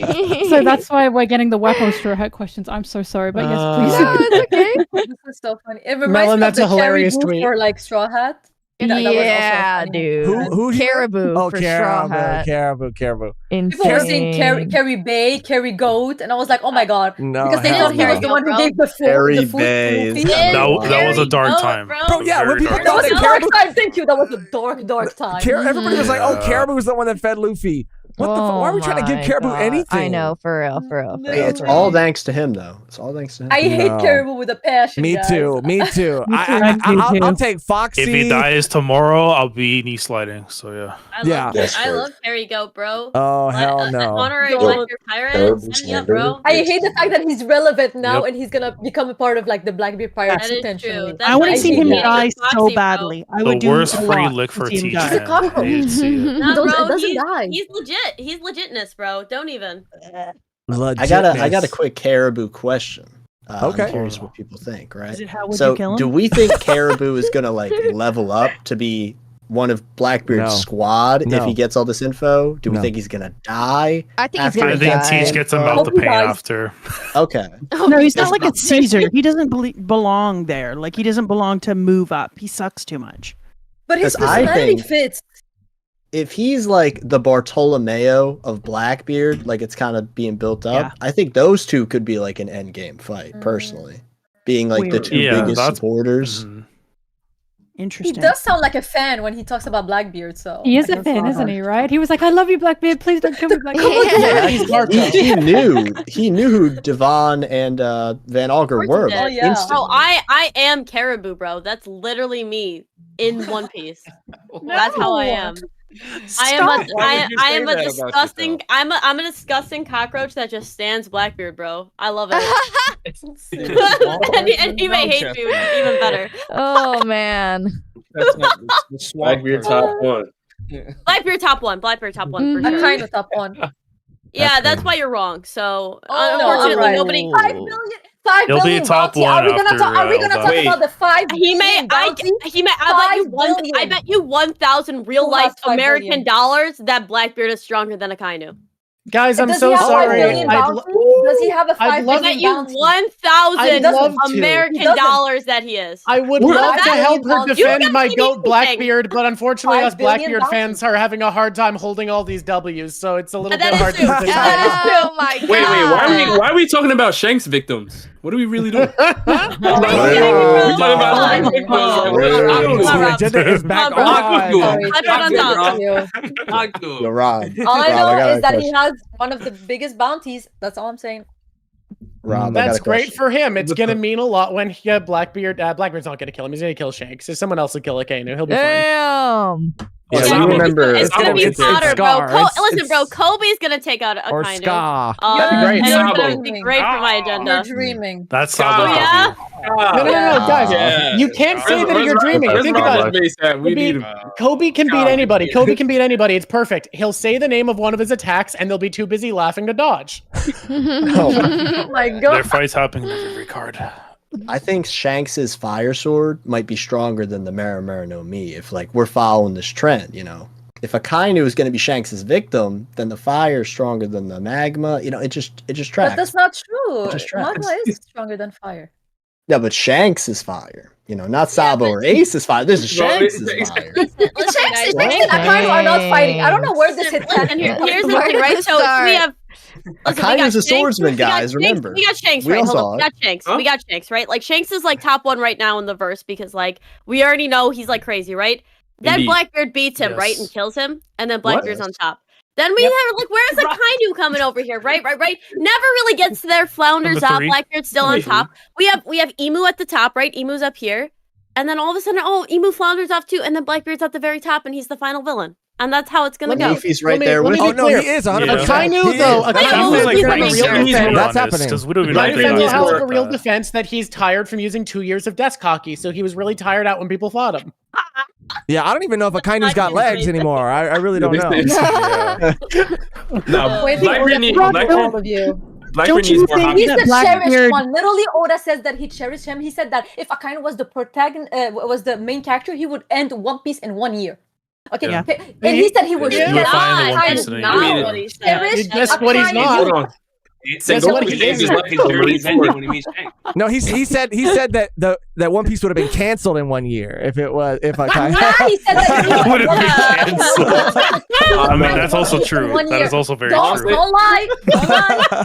Listen, I Akainu wanted to piece, bro. defend Get my that out goat. of here. if 50 Sengoku, chapters max. if Sengoku let Garp loose, I think Akainu gets packed up and re forward. You know. I Wait, agree. I agree. I think he gets packed up, man. I think he gets packed up. No, please. Not that coward. Lakazuki. Bro, who's Oda's the one who told me to drink Oda's alcohol? gonna show y'all. That was me. Sorry Oh about my that. god, bro. In my defense, we just had people come in drunk as a skunk and give us like a full glow up. I'm absolutely smashed right now. Oh, no. So, Oh my I literally god. just filled my entire glass with peach schnapps, and I've been just downing it, bro. No! We got Vasco shot in the call right That's crazy, bro. I'm crazy, bro. No actually- mixer. I went out to dinner. I went out to dinner because my brother took me out for a birthday dinner, and I drank there too. Oh so. yeah, happy belated birthday. Thank you. Happy belated. Happy birthday. Happy Guys, belated birthday, I appreciate it. Chestnut. 24. Woo! You know what's even better It's than only 24, up though? from here, dude. I promise. 25. Cold. Yo, I know that's how I know you drunk. That was a SpongeBob ass. total tangent. Total tangent. We're She now always getting the does SpongeBob tangent. stuff. Tangent, no me, right? So my friend, shout outs to my friend who may or may not be watching. He had his 25th birthday recently, and they decorated the whole room to be like SpongeBob. He loves SpongeBob. And so the cake literally said like 25 and all that stuff. And it was like Diet Dr. Kelp and all this great stuff. I'm going to see if I can find a picture. Kev, I'm just surprised you've had any Alright, kind let me of soda that's like name brand anything. That's so 25 years later. I love this. I love that. That's so cool. That's so so dope. cool. Adorable. Wow. That's awesome. Oh, this is my favorite part of the whole thing. Hey, buddy. I warmed it up for you. Warmed it up. That's I really insane. hope That's insane. This Oh is my God. goated. I Yeah. love this. Yeah, that's so Wow. sick. We got a super chat. We got a. Yeah. Thank you. Next one comes from That One Piece Talk with a very generous donation. generous Thank dono. you so much. Shout out to everyone in the Reverie. Long live One Piece. Much love. #anime podcast Yonko. Thank you so much. Thank you so Shout out that One much. Piece Shout out- Talk. Shout out that One Piece talk, man. Those are the guys. Do you want to? Should I keep reading? I mean, I was letting you go. I No, mean, sorry. we can popcorn 'em. Lindra, hey, heart. So I would love to get everyone's feelings about Garp and how much he sucks and how he's the worst hypocrite that ever was. Oh wow. That's Garp is my- crazy. that's That's easy. my My son. top I can't five. do that. I can't do that. I love no, this thank you. question. I think Garp they're in my talking top five. about the fact. Are they talking about the fact that he saved Kobe and not Ace? Is that like where they're trying Yeah. to get to? That's probably Okay, so I have How a bit Darren of- saved the So I wanna- guy God's he's supposed value. to save. I just want to say I what I think it's think God about value. this very fast. Okay, so I just want to say, first of all, I am not a Garp fan or anything. Like, I think he's cool, whatever. But like, right now, I'm very unbiased when I'm talking about this. So, Garp Garp did right in Marineford. He shouldn't have like saved Ace. First of all, Ace is a criminal. Whatever Ace did goes against all of the justice and all of like the ideologies that Garp has. I understand it's family, but at the same time, everything was broadcasted. If the whole world, the citizen that had faith in Garp and in the Marines, saw that Garp was siding with a pirate, and not just any pirate, was siding with like the son of Goldie Rogers, they would have lost faith in the Marines. They would have like lost faith in Garp. So he couldn't have done that. Anyways, it would have been a catastrophe. So Garp had to think of like the bigger picture, which was way beyond his own family.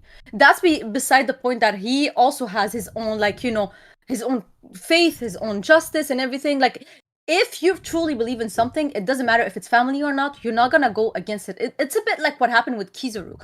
And again, for Kobe is the future of the Marine. Kobe is the person who's going to literally replace Garp. If he loses Kobe, he loses like literally the next generation. So he had to go and save him. So this is like my take. Listen. Sorry, I'm not. Garp should have never saved Ace, but after Marineford, even if it was like a week later, they should have fought for sure. Like, there's no reason why. Let's just think about, like, if it was your family, you would want that fight.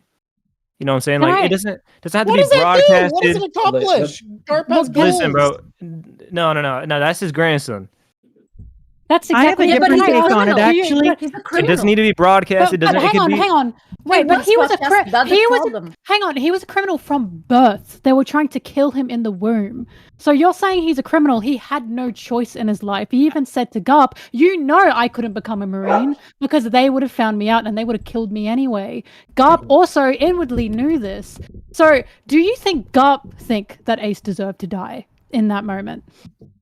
Nobody said that he deserved to die. Sengoku just decided that he needed to die just to make a point in front of people. Like even and normally, if he was a normal person, Sengoku would have never executed him. They do. Hold on. They do execute pirates. If that was your family member, you're telling me you wouldn't want that fight? If it's a criminal that have Come done on, like bro. crazy criminal stuff, I'm sorry. Like he was a criminal from birth. I'm sorry. Yeah, I'm sorry. If it's a criminal that done heinous stuff, I'm not talking about Ace. Like stuff that goes against my whole beliefs. Like I'm not gonna break the law. Okay, hang on. He did. Wait, but he broke the law by being alive. The argument is that's moot the thing. because he did. also went into piracy. He became a pirate, And he which went is into against what piracy God told him because to he do. said yes, because he said to Garp, you know, if I became a marine, I would be found out. I wouldn't be accepted. I would be killed because he's the son He of could Roger. have tried to take a good path. Still, Why in would the eyes of Garp, I'm not looking in the eyes of Garp. why would he go into a system that hates him, hates his guts, wants him dead? He wanted to find love. He was not going to find love and acceptance in the Marines, and he knew that because he was born with everyone wanting to kill him. He didn't have to become a criminal. But that's the thing. Becoming a criminal. By the moment that he was born, his life was already decided for There's a few things more important. His life was decided the moment he was born. Like family in I that moment. would argue It's that most Garp unfortunate, did save him. I think that we're all missing the point that Luffy actually did save his brother in the end.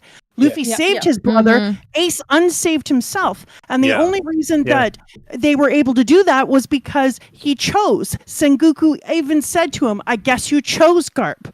And he didn't do it overtly, and it wasn't the way that we would hope if we were hoping that he would stand up and save him in that way. But he did save Ace. Then Luffy saved Ace. And then Ace let's be fair to Garp too, because Garp could have easily got involved in that entire war. He could have been. But honestly, I think Garp was stronger. He could have. Yeah, but you know what trouble he would have put himself in though. It was broadcasted. Everybody was gonna see it. But what you're saying is they would have executed him. No. What I'm saying is Garp could have fought Whitebeard, but he didn't.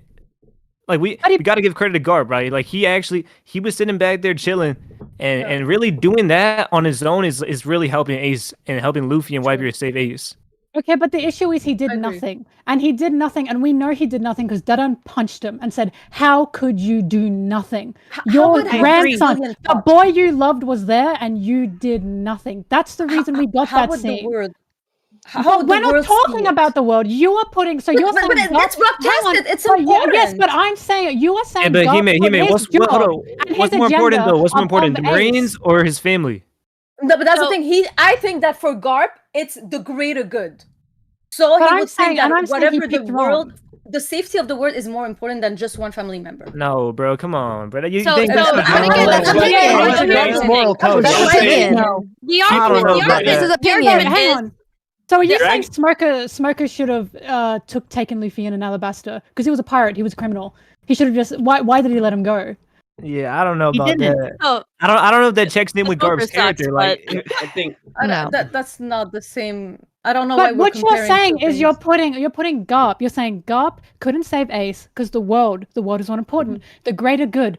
Where is the greater good in killing Ace? Is my question. Why does Garp think that's I disagree a greater on killing good? It was because I'm just he saying lost the that Garp position to help couldn't people as a have Marine, done he felt anything like. because it was broadcast. If it wasn't broadcasted, he could have done something. But the fact that everybody was watching, if people would see Garp, the hero of the Marine, go and siding with Ace and saving him, imagine the repercussion that could happen in the whole world. Like they would lose faith in the Marines. Yeah. But Especially it's for him such a that terrible he thing has to to. lose faith in the Marines when Vegapunk I'm is not saying doing that. it's ethically I know, correct. but I'm just letting you know what I The think. world would look at the he Marines a thought. lot differently. I feel like because Garp of felt that way. moment. He's a But you don't Yeah. think they already. You don't think they already felt them. All right, go ahead. so we're saying he should have saved him. We're saying Yeah, what he like- should have done. The Now issue what- is He like your intentionally stepped philosophy, away. right? Yeah, so the issue is the philosophy, right? Where it's like, what type of philosophy does Garp had? And very clearly, he believes that you should save younger people, right? But then also, you should do on the side of justice. And I think that justice is a huge part of the Marines. So, like, what Hime is basically saying is that Garp said justice is the Marines. And it's very similar to, like, the Doflamingo speech, right? Like, the pirates are evil, the Navy is good. Garp said, the Navy is good, therefore I cannot oppose them, because if I oppose them, I will be evil. He gave Ace a choice, and I agree with you, Melontee, that regardless of what Ace chose, his destiny would always be the same. And the thing is that you would expect Garp, as somebody who loves him, to side with him. And I think that most of us in here would side with him. We would go against the government and do that. And like Luffy went against the government and did that. Garp sees it from a very different point of view. And there's one other chapter that proves that. And that's the one where the Celestial Dragons were on God Valley, right? And he knew what was going on and he didn't do anything. Why? Because the Navy is good and the pirates are evil. And it's this really weird, skewed sense. And I think that Garp is a good person, quote unquote. And like we all think Garp's a good person, quote unquote, but he has this skewed sense of justice that every Marine has. The Celestial Dragons can do no wrong, right? And that's the thing where it's like technically you're correct, Melontee, where it's like Garp should have stepped in. He should have been like, these people, these are obviously like, there's no reason that Ace should die. Ace has done nothing wrong. I mean, he was a pirate, obviously, but like, it's not really like he did anything. I mean, he still got like one warlord, but like Luffy took out 3, right? And Garp didn't do anything, right? Like Luffy took out 3 and Garp's like, that's my boy. But it's a very interesting thing where it's like once the world government makes a position on something, Garp kind of sees himself in a standstill. It's one of the reasons why he didn't protect the people in God Valley, even though they were massacring them. So it's like Garp is a bad person, but that was his mentality where it's like he couldn't go against them because the world government made a decision on something. Yeah. Well, I see Garp as a character who has been groomed by the world government and marine system. He's like the bad ending of that. So I totally agree. Like, you know, Ace, he shouldn't have died. My issue with Garp is I think he's a fantastic character. So as a character, I love him. As a person, he frustrates me because he made a promise to protect this boy. And he put his justice of the Marines that he's been told, this is good, this is justice, over that. And that makes him just a bit scummy to me because it's like you've put your job, right? And yes, his own morality over his family that he promised to protect, even though he knows Ace is not an evil to the world. And again, he did nothing. I know he let Luffy get past him, but the Dun punching him was there for a reason because she knew that he could have done something and he just didn't. And like you said, it's because the world was being broadcasted to the world. I like to think of this, there's 2 things here. One that makes Garp worse and one that makes him better. And the one that makes him worse, in my opinion, is that it's not just that he thinks he's fully drunk the Kool-Aid because he knows that the Celestial Dragons aren't good. I just think he thinks being a hero, being an inspiration to people is the way to do the most good. Because he's like, yeah, I rejected the promotion. I don't want to work for those scumbags. He hates Celestial Dragons. He just truly believes that him having a position of authority and power and freedom is the way he can save the most people. And he probably has saved thousands upon thousands of lives by having the position he has. Sorry, dogs. So protecting that position makes a bit of sense when you think of it that way. But the thing that makes him worse, in my opinion, that's the thing that makes him worse. The thing that makes him better, in my opinion, is I think it wasn't, I can't save him. I think he saw Luffy charging at him and went, oh, letting Luffy get past me might be enough to save Ace without me losing my position. And then Luffy busts him out. And I think in Garp's head, he was like, oh, thank God, I don't have to do it. I think that if it came down to it and Garp had been close enough to stop Akainu, I think he would have possibly, I'm going to lean probably, but I think he had felt, I'm going to do the bare minimum I can. Oh, good, Luffy did enough. It's all going to be okay. Now I don't have to make this choice. Because think about that relief you have when there's an incredibly difficult choice and then circumstances arrive where you're like, oh, now I don't have to do it. I think that's what happened. And I think it just didn't work out the way he was telling himself it would. Yeah, because we know Garp was willing to. He was willing to help to let Ace escape. I mean, we saw when Luffy he let Luffy hit him. So I think I agree. Like he was kind of doing the most minimal help in that war and just kind of chilling in the back with Sudo. But it's just a tough one because I agree. Like his philosophy is important and he is the Marine. But there's some things that come above that, man. Like family is, I would say, even for Garp, we can see in his character that's more important than that.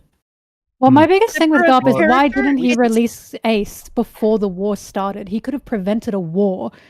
No cameras are on him. The world wasn't watching. They could have covered that up. That one, and he didn't do anything. I agree with that. I feel like it's Impel Down. It'd be really weird for Garp to go to Impel Down with there. I'm assuming that the world government was like, you can't do that. You know what I mean? Where it's but like he talked to Ace before the execution. Remember? Yeah, where it's like if he would have if Ace would have broken out and impelled down with Garp there, right? You know what I mean? Where it's like if Garp would have went there, broke Ace out, it would have caused Garp isn't staying forever as a Marine. Yeah, it would be so telling. That's why it's like Garp was like, you know what I mean? It's so it's a weird conflict. because it's like if they knew that he can Garp jeopardize went his to impel down.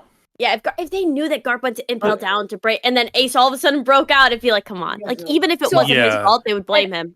And he'd probably And again, it's just a terrible look on the Marines too. Like your hero doing that. Philosophically, Garp needs to stay like this and not change because as an unchanging character, then he's one of those people that we're not going to see from a bunch of different sides. So we can actually kind of have predictability within what he's going to do within each of the scenes. And if he started getting wishy-washy in it, I mean, I think they're saving a huge moment for Garp. If I'm doing a prediction on Garp, I think we're going to have a huge Garp having to go against the Marines and having to make a real choice later on. And if we made him do it early, it would completely lose all the effectiveness of Garp making that final great choice. Because I think that if you take a character who's just one-dimensional in their philosophy, he's just running around the entire time like John Stuart Mill, acting like he's all he cares about is doing things for the greatest good. But if you wait until the end now and Garp has a rounding moment, that's going to be so fucking powerful. But don't also, I just want to say because we only have an hour left, just some final thoughts on the Garp subject, so that we could get through the rest of the super chats because we're down to our final hour before YouTube's gonna kick us off. Wow. But go ahead. Final thoughts. I don't think Garp is great or good. I think he's his good, like what matters to him in that moment. Yeah. So like in that moment, like the Ace thing, he was conflicted. I mean, he was willing to let Ace die. Like Crocodile saved him initially because they moved the execution up. But, you know, Luffy, he could have turned the tides of this war much earlier. We see how powerful Garp is. And so, like, him just sitting back and letting it play out, I think that's the best he could do, considering. And even in the future, I don't see Garp really changing because we'd end up hating him more if he makes a choice to go against the world government then. And now Ace is dead. Agree. Yeah, so I think he's going to be one track the entire time. You know what I'm saying? But I think we see the benefits of it because he goes and saves Kobe at the end, which, you know, at the end of the day, Ace was a pirate. Like we were saying earlier that Garp, you can't compare the two. He made a vow to protect them as boys. Ace was a man at that point. You know, he made his decision. Garp tried his best. I was on the side of, you know, looking at Garp as a terrible person initially, but now it's like I kind of see just the conflict of it. So it's a discussion. And I think that's the best part of this character there because he has to live with that. And I think that's the beauty of it, where it's like he doesn't have to get wishy-washy. This is his stance, and he has to go through with it, whether we call it right or wrong. It's him being human. It's an impossible decision. Yeah, it's tough We're doing final thoughts. I had a question. I was wondering if everyone would mind saying what their favorite video that they've done is. That if you were to ask someone to watch one of your videos, what one would it be? Whoa.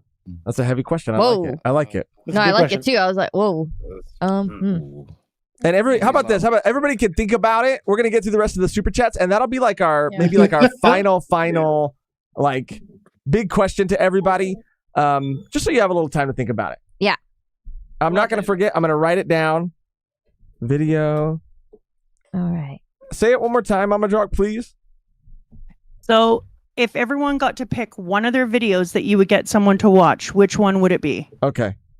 To get someone to watch. Okay. All right. Shout out Monty. I think this is where we left off. Randy might be onto something. The pattern on Dragon's leg band from the Egghead flashback is reused one for one from Skypiea. Background character, first page of chapter 279. Everything in that arc is a spoiler. That's crazy. 100%. Krishna. At the end of the day, it's a battle shonen manga. If Usopp does not get some strength buff, I fear Oda might be washed. Talk to them, Rob. I mean, Usopp always needs to be weak. He's fine. He doesn't need a strength buff. A little more to it. Yeah, a little more. I mean, you know, I don't know. I would say washed. Oda wouldn't be washed, but he's got to get better. But yeah, it's just hockey usage. That's it. Camel King thought of an epithet. Pathetic man lover Mel. Oh yeah, because her t-shirt. My t-shirt. I love pathetic men. It's true. I think we have another one too from One Tour Bus. Epithet, say less. Chocolate Thunder Brago D Ace.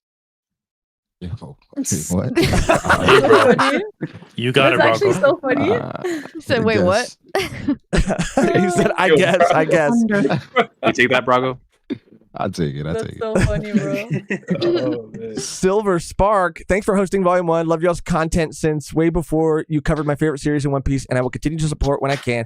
Shout out to my other favorite OP creators, The Drawk Show, Melontee, and I think that's AJ. Yeah, AJ. Shout out Silver Spark. Thank you so Silver much. Spark. Jolly D Joestar, Brago, don't say the F word when we talk about fan letter. What does that mean? Is that an fodder. Oh, okay. Elaborate. Elaborate. Please.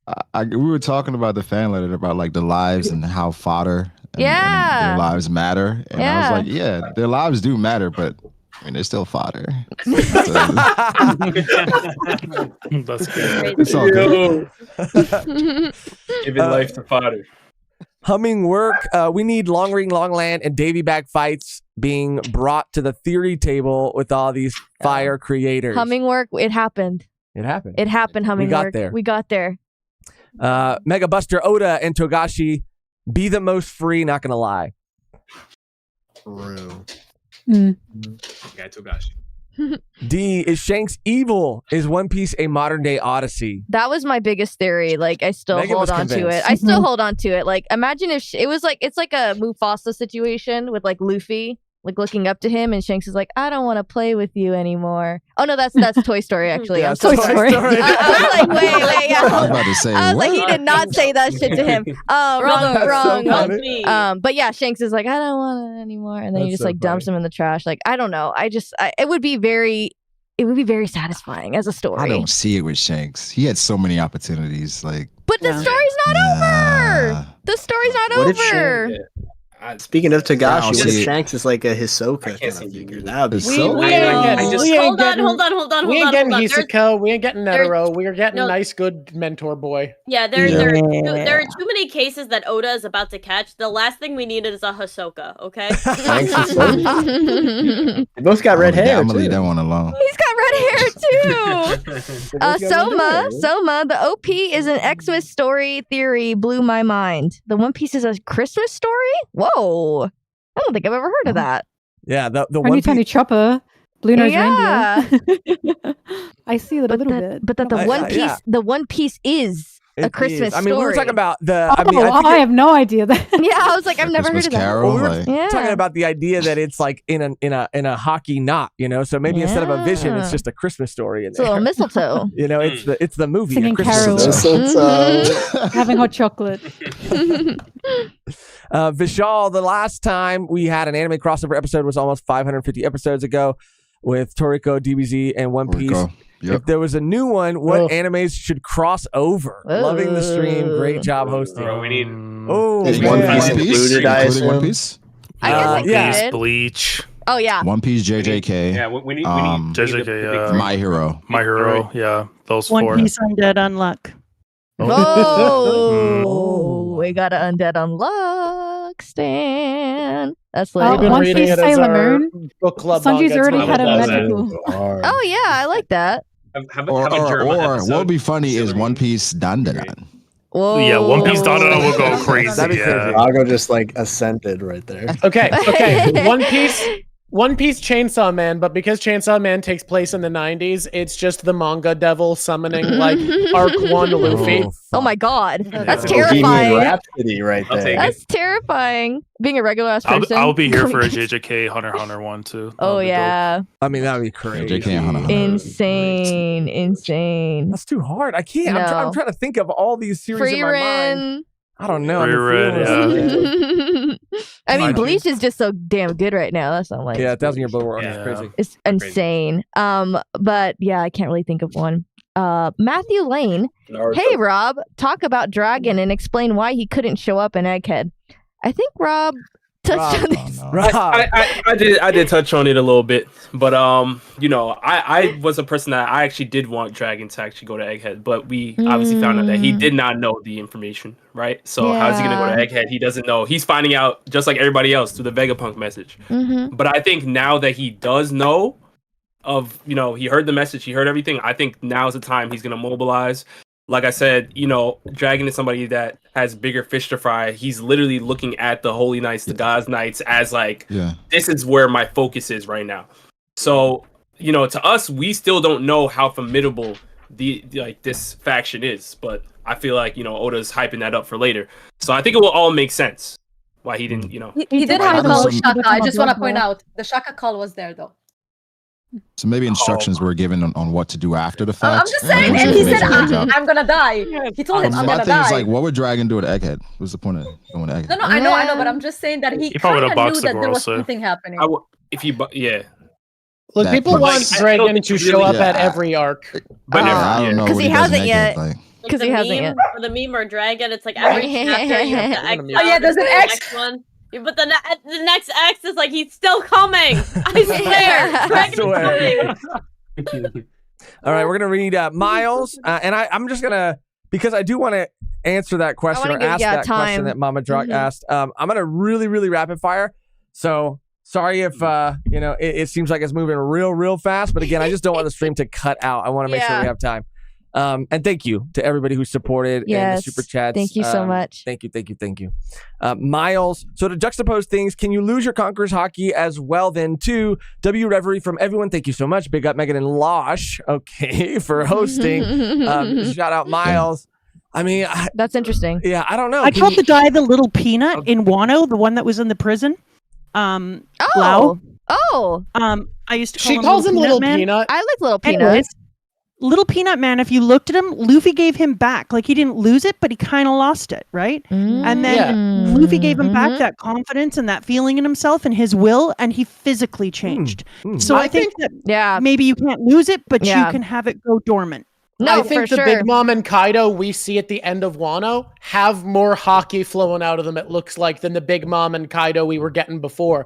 I think them having their thirst for the Pirate King crown being reinvigorated, having them actually start to make moves again, made their hockey stronger. They didn't lose their Conquerors hockey, but I genuinely think they were stronger when everybody fought them than they were before Onigashima. Like, I think them coming together made them stronger because their will was ignited. Also, Big Mom doesn't lose it when she forgets who she is. Oh, really good point. Really that is good very point. true. I want to shout out Yamil. I feel that Buccaneers, Three Eyes, and Lunarians might be hockey races based on armament, observation, and conquerors, respectively, each. Oh, that's awesome, Yamil. Sporting greatness incoming. Yeah. I can see that. Definitely. This is LB Thiefin. Okay. Brago v. Cole coach Recon the ref. Let's go. Like, we talking like we're talking like verbal or are we talking physical? What are we talking? What do you mean? It's gotta be physical. Oh yeah. Yeah. I think it's gotta be physical. It's gotta be physical. It has to be. Where's the fun in verbal? Gifted 5 volume 1 membership. Spicy Kimchi. Thank you, Spicy. Yamil again. There's Adam and Eve trees. Is there a Lilith tree? Oh fuck. Oh shit. I mean, yeah, we kind of like. Yeah, I think Mama Drawk was talking about that too, with like the tree and Lilith and everything like that. How that's like connected. the biblical like reference to Lilith being like it was. What did you say, Mama Drawk? It was like Adam's wife and like another Adam's first wife, and then she ate from the tree of knowledge and left Eden. She was like, "That's peace what it out, was. bitches. I'm busy. I'm smarter than you." Yep. Jolly D Joestar, shout out to Volume 1 podcast being a good AF hosts. Y'all remind me of wedding MCs. Oh, we should get into that. Shit, Dressed like this. I would Hire us love for your to do that. wedding, Yeah, we do please. weddings. We really do weddings. bachelor parties, quinceañeras. Bachelor parties. Green Tornado. I have hours to catch up on, but I just wanted to say thank you guys for hosting this wonderful Reverie stream. These have always been so cool. Thank you, Green Tornado. Quattro. Josh really said drip or drown. My king always fly. Okay, Quattro, chill, dude. Thank you, though. Thank you, though. This is from Akash Panda. Great Reverie. In what order do you guys think these events will happen? Luffy meets Shanks, Luffy versus Blackbeard, Luffy versus Emu, Luffy / Sabo versus Akainu, Dragon versus Emu, Zoro versus Mihawk, Luffy finds the One Piece. Oh wow! I've lost track.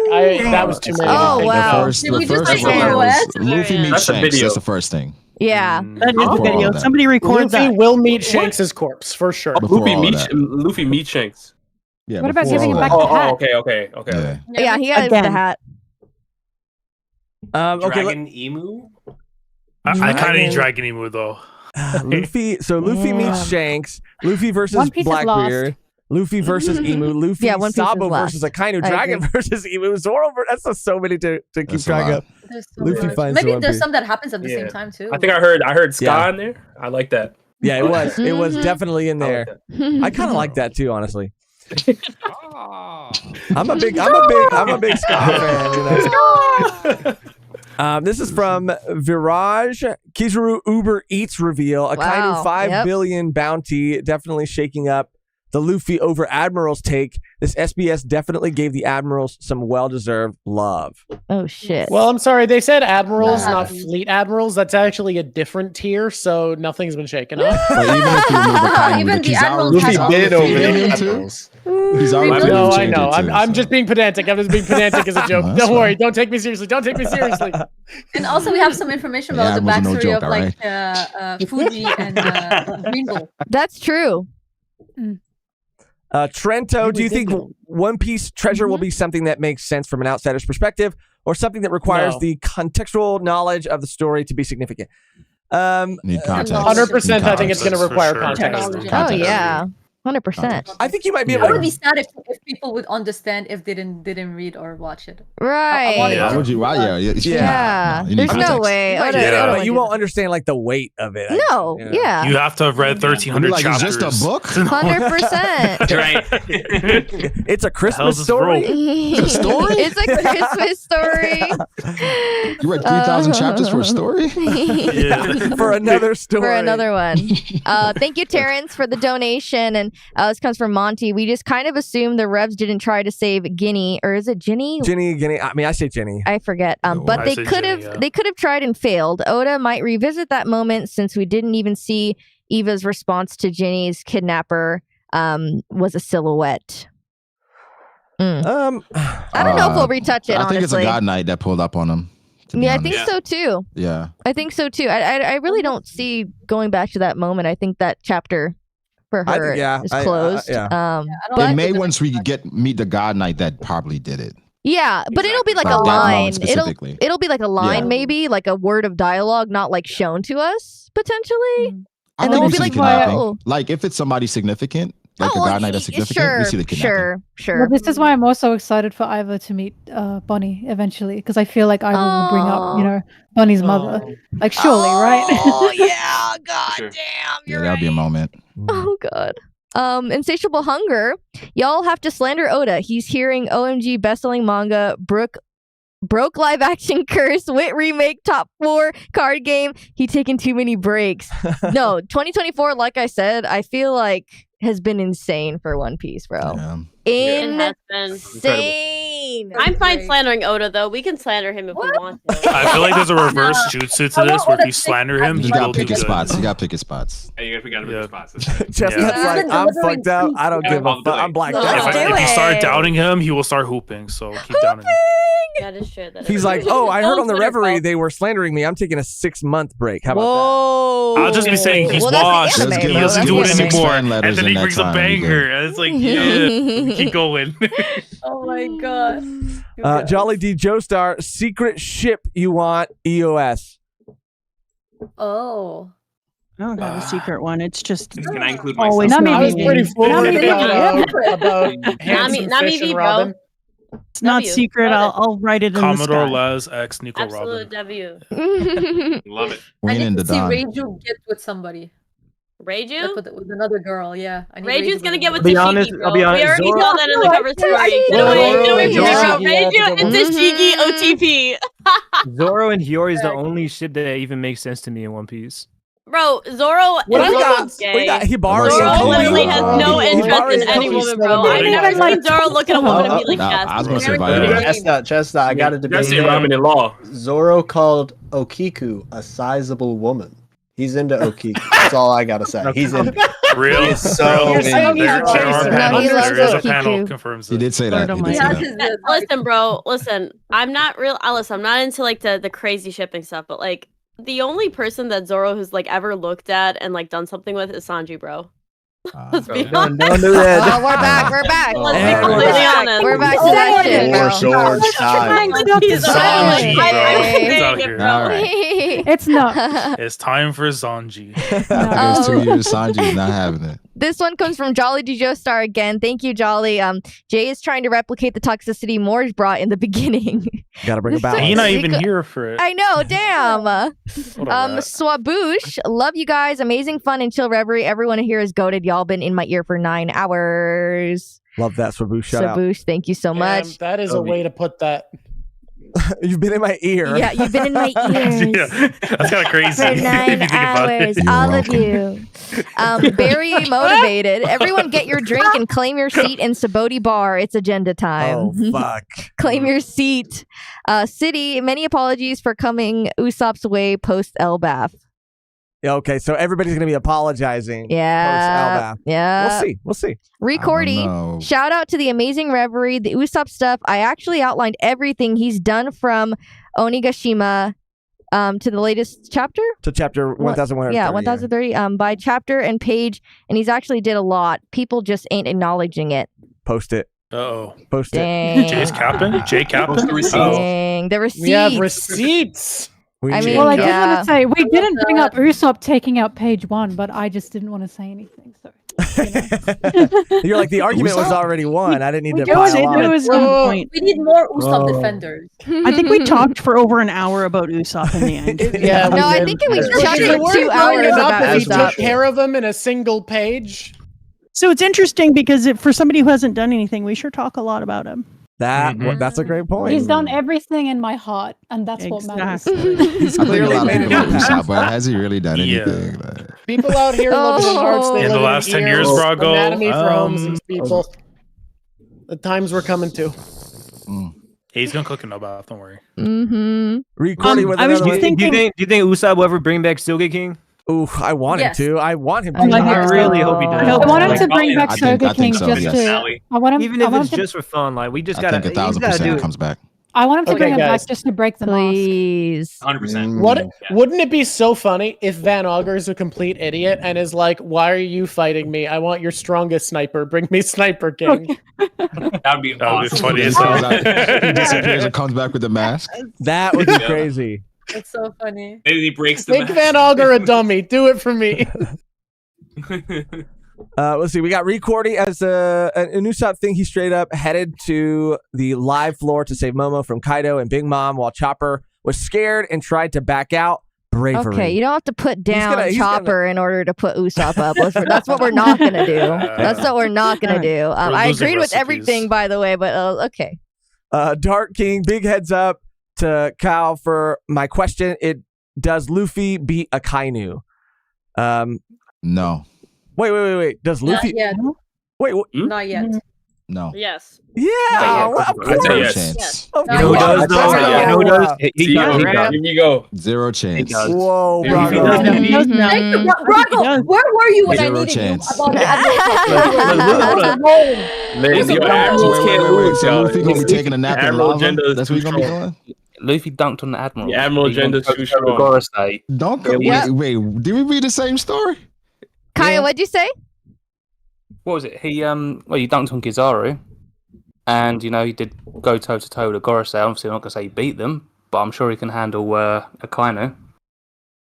Yeah, he had a Gorosei and he had a Gorosei in one arm, and then he had an Admiral in the other arm. That's what I'm saying. And Luffy can. also, he got hit by White Star Gun, whatever the Bro, the anything name that is happens called. to Egghead is irrelevant. And he Kizaru fed him. literally- Like that's Oh, he felt crazy. knocked and he He wasn't could've packed him knocked up out. when he He fed him. went That's and gave enough. him food. Exactly, he gave What are him we food. talking He wasn't about? even knocked out. He Sometimes- Yo. literally His superiors were there still, he though. can't even beat He still Caesar. he couldn't go in there like, oh, I'm only gonna use 5% of my power. Saturn already was pressing him when he got there. Actually, like Saturn was ready. Saturn pressing said him, that Kizaru was looking sloppy the entire time. Obviously, Yeah, literally.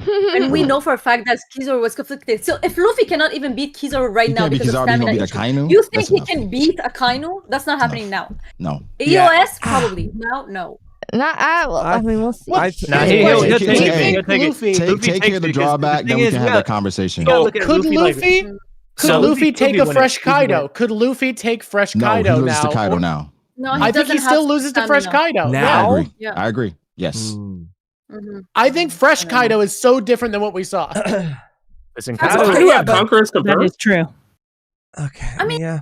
I would Doesn't he think have Conquerors so, but confirmed? it's not confirmed. But I would think so. Cool. I like that we're calling him Fresh Kaido, though. I know. We're doing fresh Not Kaido. base Oh my god. Fresh fighting the entirety of Mugashi. Here's the so- thing: if a Kainu does have Conqueror's Haki, then Kuzan definitely has it. That's Oh yeah, yeah. I don't Oh know. yeah, I don't 100%. know. No, I think Kusan does.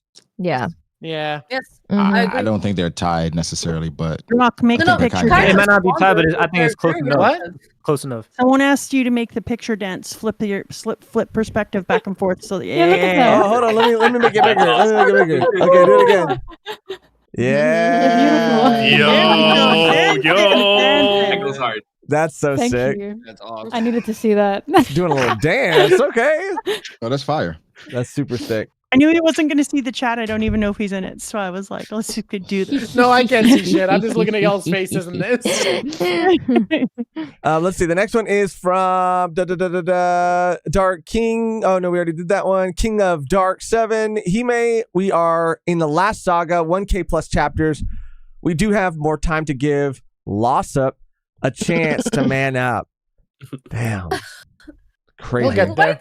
No more. Can't dignify. You can't dignify. What's up, not lost? That's so mean.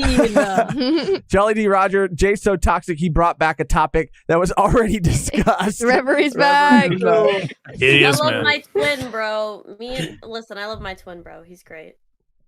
Bruce, Usopp only started working towards his dreams less than half a decade ago. Damn, people, coming in hot with the Usopp. The double For real, standard though. is crazy. They hate Overhated. him. They hate him because they ain't him. That's all I Talk, Because Kev, talk. in them, Shit. by the way. I just want to see Usopp shine. That's all. Everyone. That's everyone. You just said you That's get more praise from everyone. Usopp. I Yeah. think Yeah. more You praise, just Usopp. want better for him. Yeah. It's coming. It's coming. Yeah, TD he's just all you want. Boss, is Brago still coming? Love the conversation. King Recon, the GOAT. Love the conversation. Brago's here right now. I'm here, TD. Boss. Dynamic Glider again. Thank you so much. What flashbacks are left until EOS? Joy Boy. Dragon, and Joy Boy. Kainu. Mm-hmm. Oh, Akainu and Dragon for sure. Mm-hmm. Garp, Blackbeard. maybe. Garp, maybe. I think a Garp one. I think Garp is going to be tied Dragon? into someone else's somehow. Dragon. Blackbeard for sure. I want to see Rocks. I think don't know if Garbs that's could be ever after gonna the story with a happen. prequel. Rock. Dragon yeah. and Akainu. I really hope if they do a prequel, it has to be Garb. Yeah, it has to be Garbs. So I think We they need say the Garb Marines first. and everything. That would be so Dragon cool. and Akainu are going to Obviously, have we a need to- backstory. We We need need the to get Admiral's another backstory, Sanji Akainu one, for obviously. sure. We just haven't had enough. Sanji Okay, 3.0. All right. Cam Cobain. Sanji's other secret dad. Oh wait, no. next it's not that. family. Oh yeah, it is. With an emu flashback? Emu flashback? Oh, I think that's the Joy that's Boy. the biggest We'll one. probably Yeah. do the voice century though. Maybe Yeah. just Yeah. voice century in general. Yeah. It'd be like the Lily emu. Yeah. Kind of. I need a Rocks I one, can see it though. Oh, me too. I need a Rocks. I need a They're God, gonna tease the Rocks one back- until God the Valley story. movie would go Yeah, but crazy. his dad. We need confirmation. The rocks, oh man, would be nice. I'd I love don't to wanna see read that song, Mom, like, to Song be two. honest. It'd be nice to actually see Kaido Luffy's part mom. 2.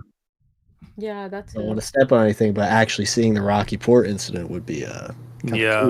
Oda said I would no. like that in a Sorry. special. Yeah, I would like that in a Oda- special. I kind of would like to see if Ishitani does anything before like the next movie, maybe like the Ace novel, and like I think a similar Rocky style to Port fan letter. special That'd would be go dope. be fire, bro. Like if Rocky Ishitani Port did a Rocky special, Port just let the special. animators do it. Yeah, that'd be fucking Yeah. great. Just like, Yeah. you know I what? like- Let Here's what Ishitani do happened. it. Y'all take care of it. That would be That'd be awesome. And fire. I would settle for even the Ace novels. That'd be awesome too. Yeah. That would be like Ishitani doing that would be so Insane. sick. It wouldn't be I would as Frankly, love why it. do we have the movies That when would we could just feed, have like like, stuff the Oda world. doesn't want to draw? There's a lot of stuff. And listen, it would be better than Boichi doing it. I'll tell you that. Oh, I'd also like to see the Gemma 66 Sorry. comic. Ooh, I'd man. like to. I'd like to see the comic. I want it in there. Slander? I'd like to do it. Sora. Yes. The Sora comic would be fun. Yeah. Yeah. Also, sorry, a Mihawk flashback as well. I'm dying. Oh, I'm dying for a Mihawk flashback. yeah. Yes. I'm dying. Lot I'm of good dying. I'm ones. dying for it. I Yes, need it. you are not wrong. We need something. We got. Anything. Sorry. Yo, there's a lot of energy. Yeah, sorry. This is gonna be a long, well, maybe not a long one, but maybe we can rapid fire it. Cam Cobain, what's everybody's top 5 shonen of all time? of all time. That's gonna be a Yeah, that's gonna be an hour conversation. That is so easy. Top three. Oh yeah, that's so easy for you. You've read two of them. One Piece, and One Piece. Obviously, guys. There we go. Yeah. That's the answer for all of us, I think. We got FMAB, Hunter. I love Chainsaw Man personally. Mine is Full Metal Alchemist Brotherhood. One Piece. I'll probably say yeah. All right. Hunter, Gintama. Yeah. No, There's not you really have an Joe. answer Do with you have top 5 Joe? lists for you. Yeah, This put is Gintama fast. there. I'm not hearing enough Code Geass, man. Are we good? Code Geass. So I'm not hearing enough Code Geass. Top 20. I love Code Geass. Code Geass is so good. Is that a shonen, Code Geass? I actually don't know. I don't. Is it? I don't think it is. I love it. Shonen the genre and shonen the publication are also two different things. Two different things. Which is Haikyuu, I gotta put it in there too, though. To be fair, Are we gonna count Death Lance Note? got 5 top 3s. Because it was in Shonen Jump. That's my part A, part B, part C. Attack on Titan is the shonen too. That's probably one of the best stories ever. It's told. shonen genre, but not shonen publication. I think it counts. Yeah. I mean, I would have to I'm put gonna go One Piece. I mean, JJK. I'm gonna go One Piece, Full Metal, and then I think I don't know if this counts, but I'm gonna go Death Note 3. I got. Get away from me. I got One Piece. Oh wait, I One got Piece, visual aids. Why am I Hunter, saying words? It was bad. I just saw a little spicy thing in the chat. Mad at it. Melontee only at the Hunter exam arc. Unacceptable. No. Why am I catching strays? What is going on? I wasn't gonna say anything. I did Oh not my know god. Damn, It's okay. It's okay. Wow. Talk about Hunter all you want. I promise. I don't mind. Hajime no Ippo. I don't know if it's no. It's not a shonen. Ippo Shonen. I can't wait to read That's my that. go-to. It's through Kodansha, so yeah, it's Shonen. Yeah. But I love my go sports anime. Yep. Yeah. I know, right? Same. So I don't know, man. I gotta go One Piece. I gotta throw Bleach in there. It's nostalgic for me. I mean, I read that shit growing up. And I guess you know what? I would AOT from start to finish. I love the anime. I think from start to finish, it's such a great story. But it's between that and Brotherhood. Like I don't know. Yeah, FMAB. is a perfect anime. People always talk about the story, the characters. You mentioned Bleach. Bleach has the best art style in any manga. Hands down. Hands down. Too fire, bro. It's up there for sure. Up there. Yeah. I mean, technically, FMAB JoJo. is just perfect. Technically, all of JoJo's are adventures. Like that's top. JoJo, that's top. damn. That's top. But JoJo switched. We only got like 20 minutes. Should we move on to the next one? Thank you. Yeah, about to say it's getting dangerous. Thank you. Okay. This is from Curdy Dan. Which side character would you like to see in the final battle? Me personally, I wouldn't mind seeing Duval and the Flying Fish Raiders pissing off Sanji one last time. That's hilarious. Shanks bring back Edward Weevil. For real. Wiper. Kung Fu Dugong. Shank's twin's brother is Bonnie's father. Shank's twin's brother is Bonnie's father. That's crazy. That'd be so fucked. That's incredibly fucked up. Yeah, that's I hope her father becomes nameless or stays nameless. I hope we never know. She's been through it. Me too. Juiced, I want to express my gratitude and appreciation for all the Reverie participants, all of us fans joining the Reverie, and VOP or V1P for hosting the Reverie. Thank you so much. Vex had to come through for Coach Kev Preach and the Chibi Girls, Dak and JB like D-Stream. Sorry I'm so late, y'all. It's all good. I love Vex. This is from Juiced again. Good vibes and theory cooking. Blessed to be able to join this ride and share our love for the One Piece together. Peak fandom moment for me. Shout out all. Thank you so much. So nice. Vishal, Brago doing tricks on a Kainu while he's sitting behind the desk.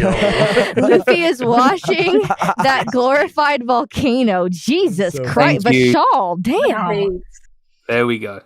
Insatiable hunger. Shonen is milking everything Naruto with Boruto, Bleach with the Helvy DBS. I can't see OP just ending, and these big works are immortal like Marvel DC. I agree. One Piece is never ending. Yeah, for real. I am going to stop caring about One Piece when it's done. I'm watching Dragon Ball Daima for a laugh. If something's good enough, I'll watch it. But dude, like, I think once Oda's hands are out of the pie, it's done.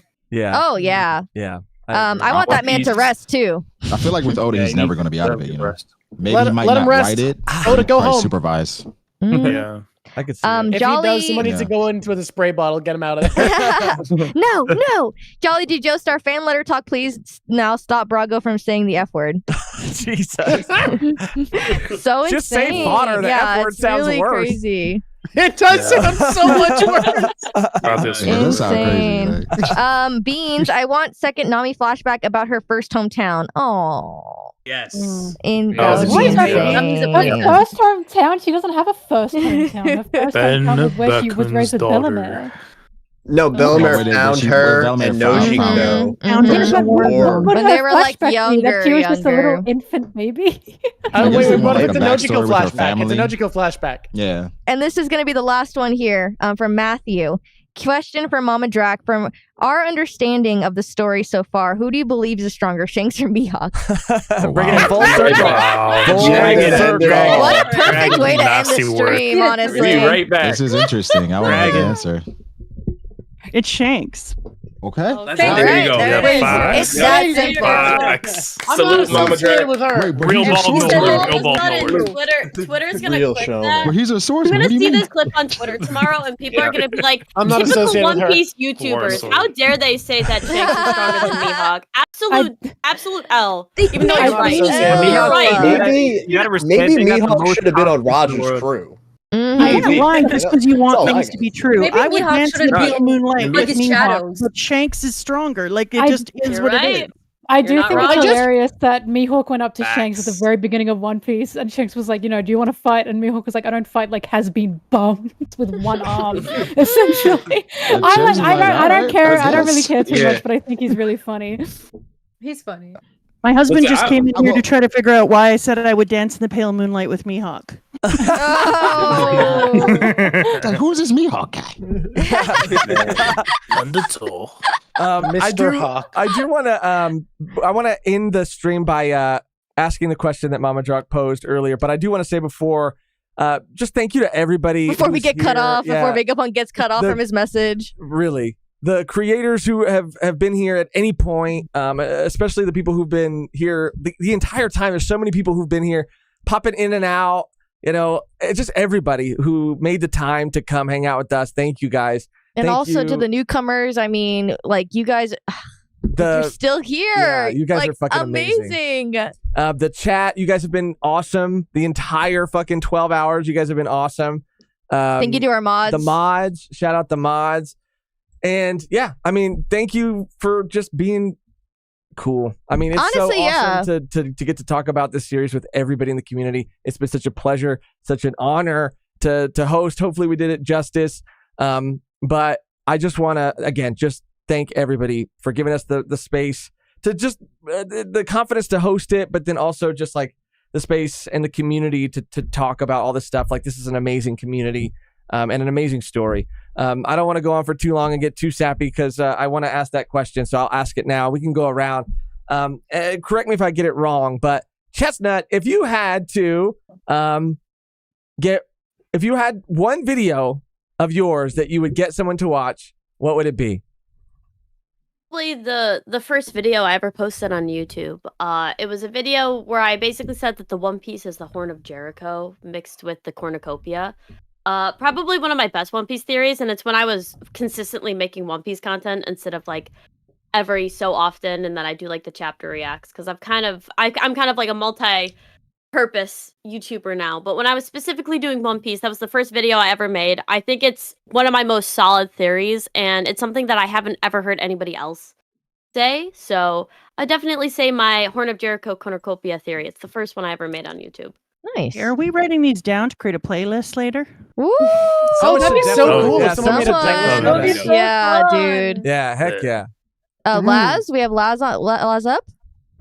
Yeah, I think for mine, I think the most obvious one probably be my Ghibli Incident arc review because that one I put the original recording for that was about almost an hour, 50-something minutes. Like, Brock was aware of this. I talked with him and Jay when I was working on that project, and trying to condense it down to 52 minutes was probably one of the hardest stuff to do. But it's a video that I'm very proud of. It's got 1.8 million views on it since I dropped that in 2021. And I've had a huge love for JJK since it first started. You know, I literally was covering the series since chapter 23, so it was a lot of time and effort put into it. Obviously, feel a little bit conflicted how the things ended, but I wouldn't trade up the memories and stuff that I had with it. And a big one of that is that Shibuya arc review. So when I ever get to the Culling game one, we'll see. Kaio? Probably my Straw Hats versus Admirals. I know it was like a couple of years ago, so it's a bit outdated, but I actually quite enjoyed making that video because it would be fun to see what it'd be like to put them up against each other as they were back then. But yeah, I'd say something like that. Nice. Kev? All right. Well, besides my absurd brain rot that took over my channel, an actual One Piece video is gotta be, and this one's somehow getting views still. It's called The Most Underrated Scene in One Piece, Fisher Tiger, Koala, and the Path to the Sun. I think that's one of the best scenes of One Piece. You could probably see in the background right there. I think that's one of the best scenes in One Piece without a doubt. I love that video. And I want to make like a sequel thing about how I think Arlong is going to be reincorporated into the story, because there's no way he's dead. There's no chance. We haven't seen him since the beginning of the story. He's going to come back, and it'll mean something. It'll mean something. So probably that. Had a lot of fun making it. Love that scene. Recon? Coach? Yo, it would be so difficult for me not to say last year's Reverie. Just because it meant so much to me, obviously. But since I know not everybody has the time for a 15-hour stream, well, I also do skits. So if you just want to get a taste of that, I have one called what the weekly One Piece experience has been like post time skip. That is a fun one. So that would probably be the skit that I would recommend. Hell yeah. Mama? Yeah, it would be our Impel Down. When I was doing Impel Down, I looked at it and realized that it was following kind of the plot of Cabaret, the movie, book, and play, and saw that the part with Ivankov was actually like a safety created in that was almost like the Cabaret, and it was creating safe space for the LGBTQ people, and it was almost, and that she was the queen of the underworld, and I went off and connected it to World War II afterwards and talked about how that would continue on, and it kind of made me see the entire thing of One Piece in a different way from going into Impel Down, and so I think that was my favorite, and I think it was the one that I was most proud of. That's amazing. I didn't even put this two and two. Like, what? My brain is exploded right now. They're like, Dante's Inferno! Yeah. And it's like, no, Cabaret! We did Dante's Inferno too. It's just that there was so much other stuff in it. Like, obviously, it had Dante's Inferno, but it was so steeped in Cabaret. Yeah. Yeah, amazing. Melon. There's so many, but for me, I think the reality of fantasy, my One Piece reality of fantasy, because something I love so much about One Piece and Oda is he is so good at presenting such grim themes or such realistic themes, but he layers it with a beautiful like icing of, but we can choose if we want to just have fun. I think it takes an amazing writer to do that. And in the video I explain how he has an SBS, and I think about it all the time, where the tree disease that the Shandia tribe got, someone asked him, is that real? And he said, no, that is not a real disease. I don't want to put like real diseases in my manga because that can hit too close for home for some people.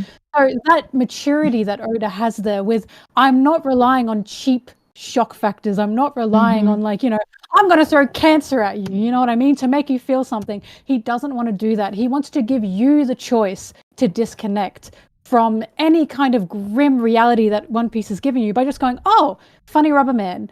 Guy has 3 swords. Stupid curly eyebrow guy. You know what I mean? Like, I love that he does that. And my One Piece, the reality of fantasy video, it talks all about that. And I'm still very proud of that one. Heck yeah. Goofy. So I do a series where I go through the arcs of One Piece pretending to be the photographer that takes all of the bounty pictures for the Straw Hats. So there's a video called Big Mom's Tea Party is hilarious. I really like that video, and 40% of it is just a Shrek musical. I'm just singing Shrek songs. No idea how I got away with that. That's no right idea up how I Megan's got away alley. with that. Let's go. But yeah, that's amazing. probably the one. It was really fun to make. So probably that one. Hime? Okay, I got two. I know it's supposed just to choose one, but I just couldn't pick. So one of them is my collaboration with Sai, the highlight version of me, Sai, and guys, when I tell you, this is the funniest shit you'll ever. You guys are gonna die. I'm not even joking like this. I'm not even hyping it up. It's actually, it's an I believe understatement it. what I'm doing right now. I believe it. Sai goes dark mode like crazy. Like honestly, anyway, it was. You can ask Chestnut. It was crazy. So if you guys want to watch it, it's hilarious. And the second one would be more like if you want to get to know me more, because this one is a collaboration, so you get to know Sai more. But if you want to get to know me more, I would say my last reaction to Dragon Ball, because I'm reacting to Dragon Ball, I'm watching it, and I think that it shows like me and Chestnut a lot, like, you know, our personalities and my inner child, because I am enjoying Dragon Ball, honestly. Like, it's getting in my top 5, honestly, and I edited the video beautifully, and it's hilarious as well. So like Master Roshi being a perv and everything, you guys gonna love it. So I would say these two. Yeah, heck yeah. Rob. Yeah. I'm gonna stick it to just like One Piece videos in general, but I have two just because they're different style videos.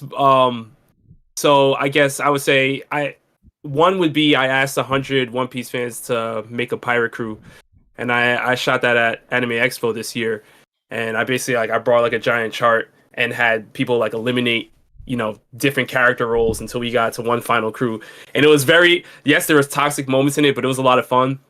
That was a good video. Yeah. Oh, you saw it? Oh, it's not. Yeah, Thank that's you. right, yeah. I appreciate it. Yeah. So that video was fun. But for my normal kind of like talking head videos that I do here, I would probably say who is the most loyal character to Luffy. It was kind of recent. That kind of came from, I forgot the chapter number, but it was basically based on like Bartolomeo. There was a lot of hype around that, and there was 5 characters that I was seeing like a lot of people in polls were saying, all right, these are the characters that you need to talk about, but trying to find out who is that number 1 character that is the most loyal to Luffy. And it was very, very fun to just see like all the conversations that were happening like through all different platforms and stuff. So yeah. Hell yeah, man. Bye. Drawk? Yeah, for me, we did a video when my mom reached the halfway point, because I figured it's when we could do it, where I wanted to do a deep dive into Blackbeard, because while Luffy is my favorite character by far, I feel like that's a really boring favorite character. So my second favorite character in Blackbeard matters more to me.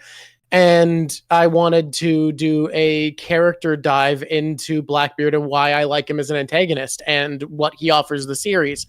It's called Blackbeard is Smart and Brave. No, I'm not joking, or something like that. That's funny. I'm being serious, I think is what it is.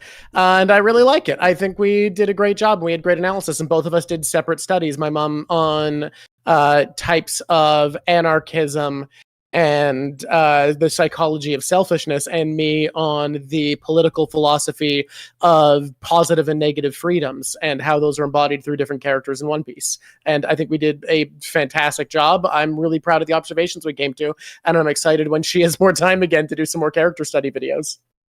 Damn, that sounds awesome. Yeah, heck yeah. Brago? For me, it would be like the Aokiji's Not a Spy video. I think after people found out about Aokiji switching sides to Blackbeard, it was just a lot of, I think, misunderstanding of his character.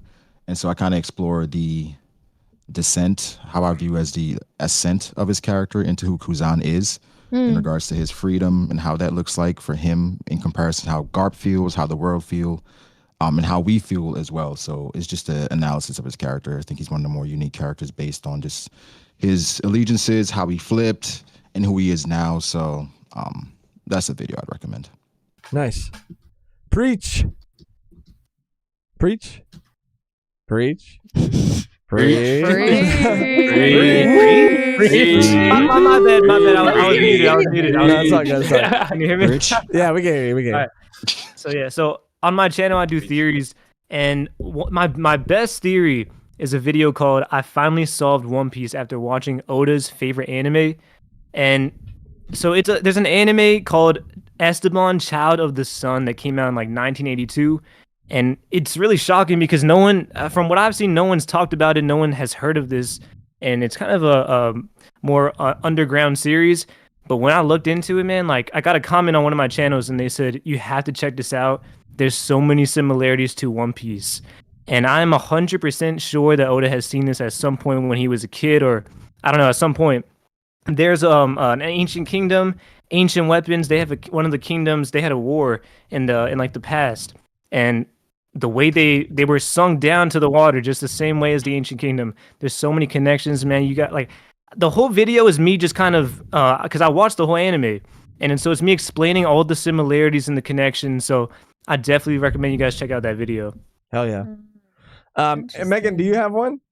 I mean, mine's just kind of like a cop out. Like I was just gonna say any of our like done piece videos, just because I was having so much fun. I think we both were like implementing cosplay into those videos. Like we were becoming the characters that we were reading in real time, probably like a night before with hot glue and fabric that we just had. It was just so much fun. And that energy of like, you know, again, like I talked about before, just being with the community and living it again through the community was just, it was surreal. And we're here now, and all the people that we've met, and it's so sappy, I know, but it's like One Piece brings people together, and it was just an insane feeling to go through all of it. And I look at those videos and I go, oh my God, like you have no idea what is happening in One Piece right now, girl. Like if you only knew. And talking about how I just wrote off One Piece as a shonen that, you know, people watch because they like fighting, and how wrong I was, and how much I love it. And that's it. I know it's kind of cheating, but I have one too. It's the same as me. So I mean, we did two. You're allowed to do two. Okay. It's kind of cheating because I'm going to be super quick, but I'm going to name two. The first one is the Theo Johnny, the first Theo Johnny video that we did. God. We showed Megan's uncle One Piece characters, and he had to guess like what their deal was, what their devil fruit was. That shit is so funny. He's so funny. He made that video everything. I just loved him and his commentary on other characters, very observant. And then any of the adulting and anime episodes we did where we sat down in studio and got to talk to people, like we talked to Randy and Roger, and we tried to make everyone or every episode we did as many as we could in studio, but because obviously everybody lives everywhere, season 2 we want to do another season, and it would be so much fun. If you're just in California, literally, like ever, just like text us or DM us and say, hey, I'm in the area, like I'm in California, and we like come to the studio. Yeah. Like come to the studio right now. For real. This is an open invitation to anybody in this reverie right now. I'm so serious. Like, because we love doing those, and we love filming in here, seeing you in real life. So those are so much fun. Yeah. So that'll be my answer. Any of the adulting and anime episodes or Theo Johnny. It's cheating, but I'm sorry. Cheater! I can't pick. Cheater! But yeah, I guess that's gonna do it, guys. Closing thoughts. I just want to thank Beans for the thumbnail art. Man. You did an incredible job. This was so crazy. So good. God damn, amazing. Oh, good. But does anybody else have any final thoughts or final words that they wanna say before we get out of here? You guys were amazing hosts. This was y'all were amazing. Thank you so much. Like you guys have done yourself, and also staying in cosplay for this long. Props. That is an incredible. I'm not gonna lie. I thought about wearing my Blackbeard Halloween costume, and I'm glad I didn't. But you guys are incredible for sticking with it. For real. I wonder what it's gonna look like. Y'all killed it. Thank you guys so much. It means so much to us. Thank you so much. Oh yeah, Amazing job. Thank sorry, you, Melon. It's okay. I was gonna say first time on the Reverie, of course, I was very, very, very nervous, but I really appreciate all of you guys. Like, you know, not. Of course, like just having a fun conversation in the end, because I feel like I can get a bit too heated. But I just want to say I really appreciated being here, and not just the host, of course, but everyone here as well. Thank you for being so welcoming during this reverie. I really, really, really appreciate it. Heck yeah. Yeah, I wanted to say thank you for having us on. Like, we're a small and new channel, and it was kind of incredible when you sent us the message. We were like, "What?" We were shocked to be on. Like, we were shocked. It is incredibly flattering. Yeah, and we really appreciate it because it means a lot. And this was an awesome conversation, everyone. Yeah, you guys were all amazing. Like every newcomer felt like, and I mean this as a compliment, like felt like they had been doing reveries. No, literally. Forever. Like you guys just like this is true. Yeah. Insane work. Insane work. I mean, our first one, we're like, hi. You guys did amazing. Like, genuinely. So, like, I mean, to be expected, but, out of the water. Insane. Anybody else? Any final thoughts? Final words? It's just about love. I'm just more One Piece nice to Ichiban. meet everybody. You guys are amazing. Yeah, this is just awesome. Yeah, like I said, I watch a lot of your content already. Like I watch like a lot of people in here already. So just and any new faces, obviously, I'm checking out everybody. So yeah, I'm just happy to be here. First Reverie. This is dope. Thank you for having me. Thank you for inviting me. Shout out to the chat too.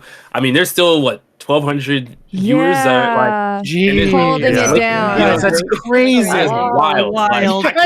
Salute to y'all, man. Like that's W's that's in the amazing. chat was going crazy all day. Right. I know. We got a That's chat wild. that said that Drawk should show the pictures, the pictures, the drawings as we Are there go more? out. Yeah, dude, most of them are done. We got like a minute left before we should be out. I'll do it quick, but like it turns out ran out of drawing juice really quickly, and this was the only one that was like high effort.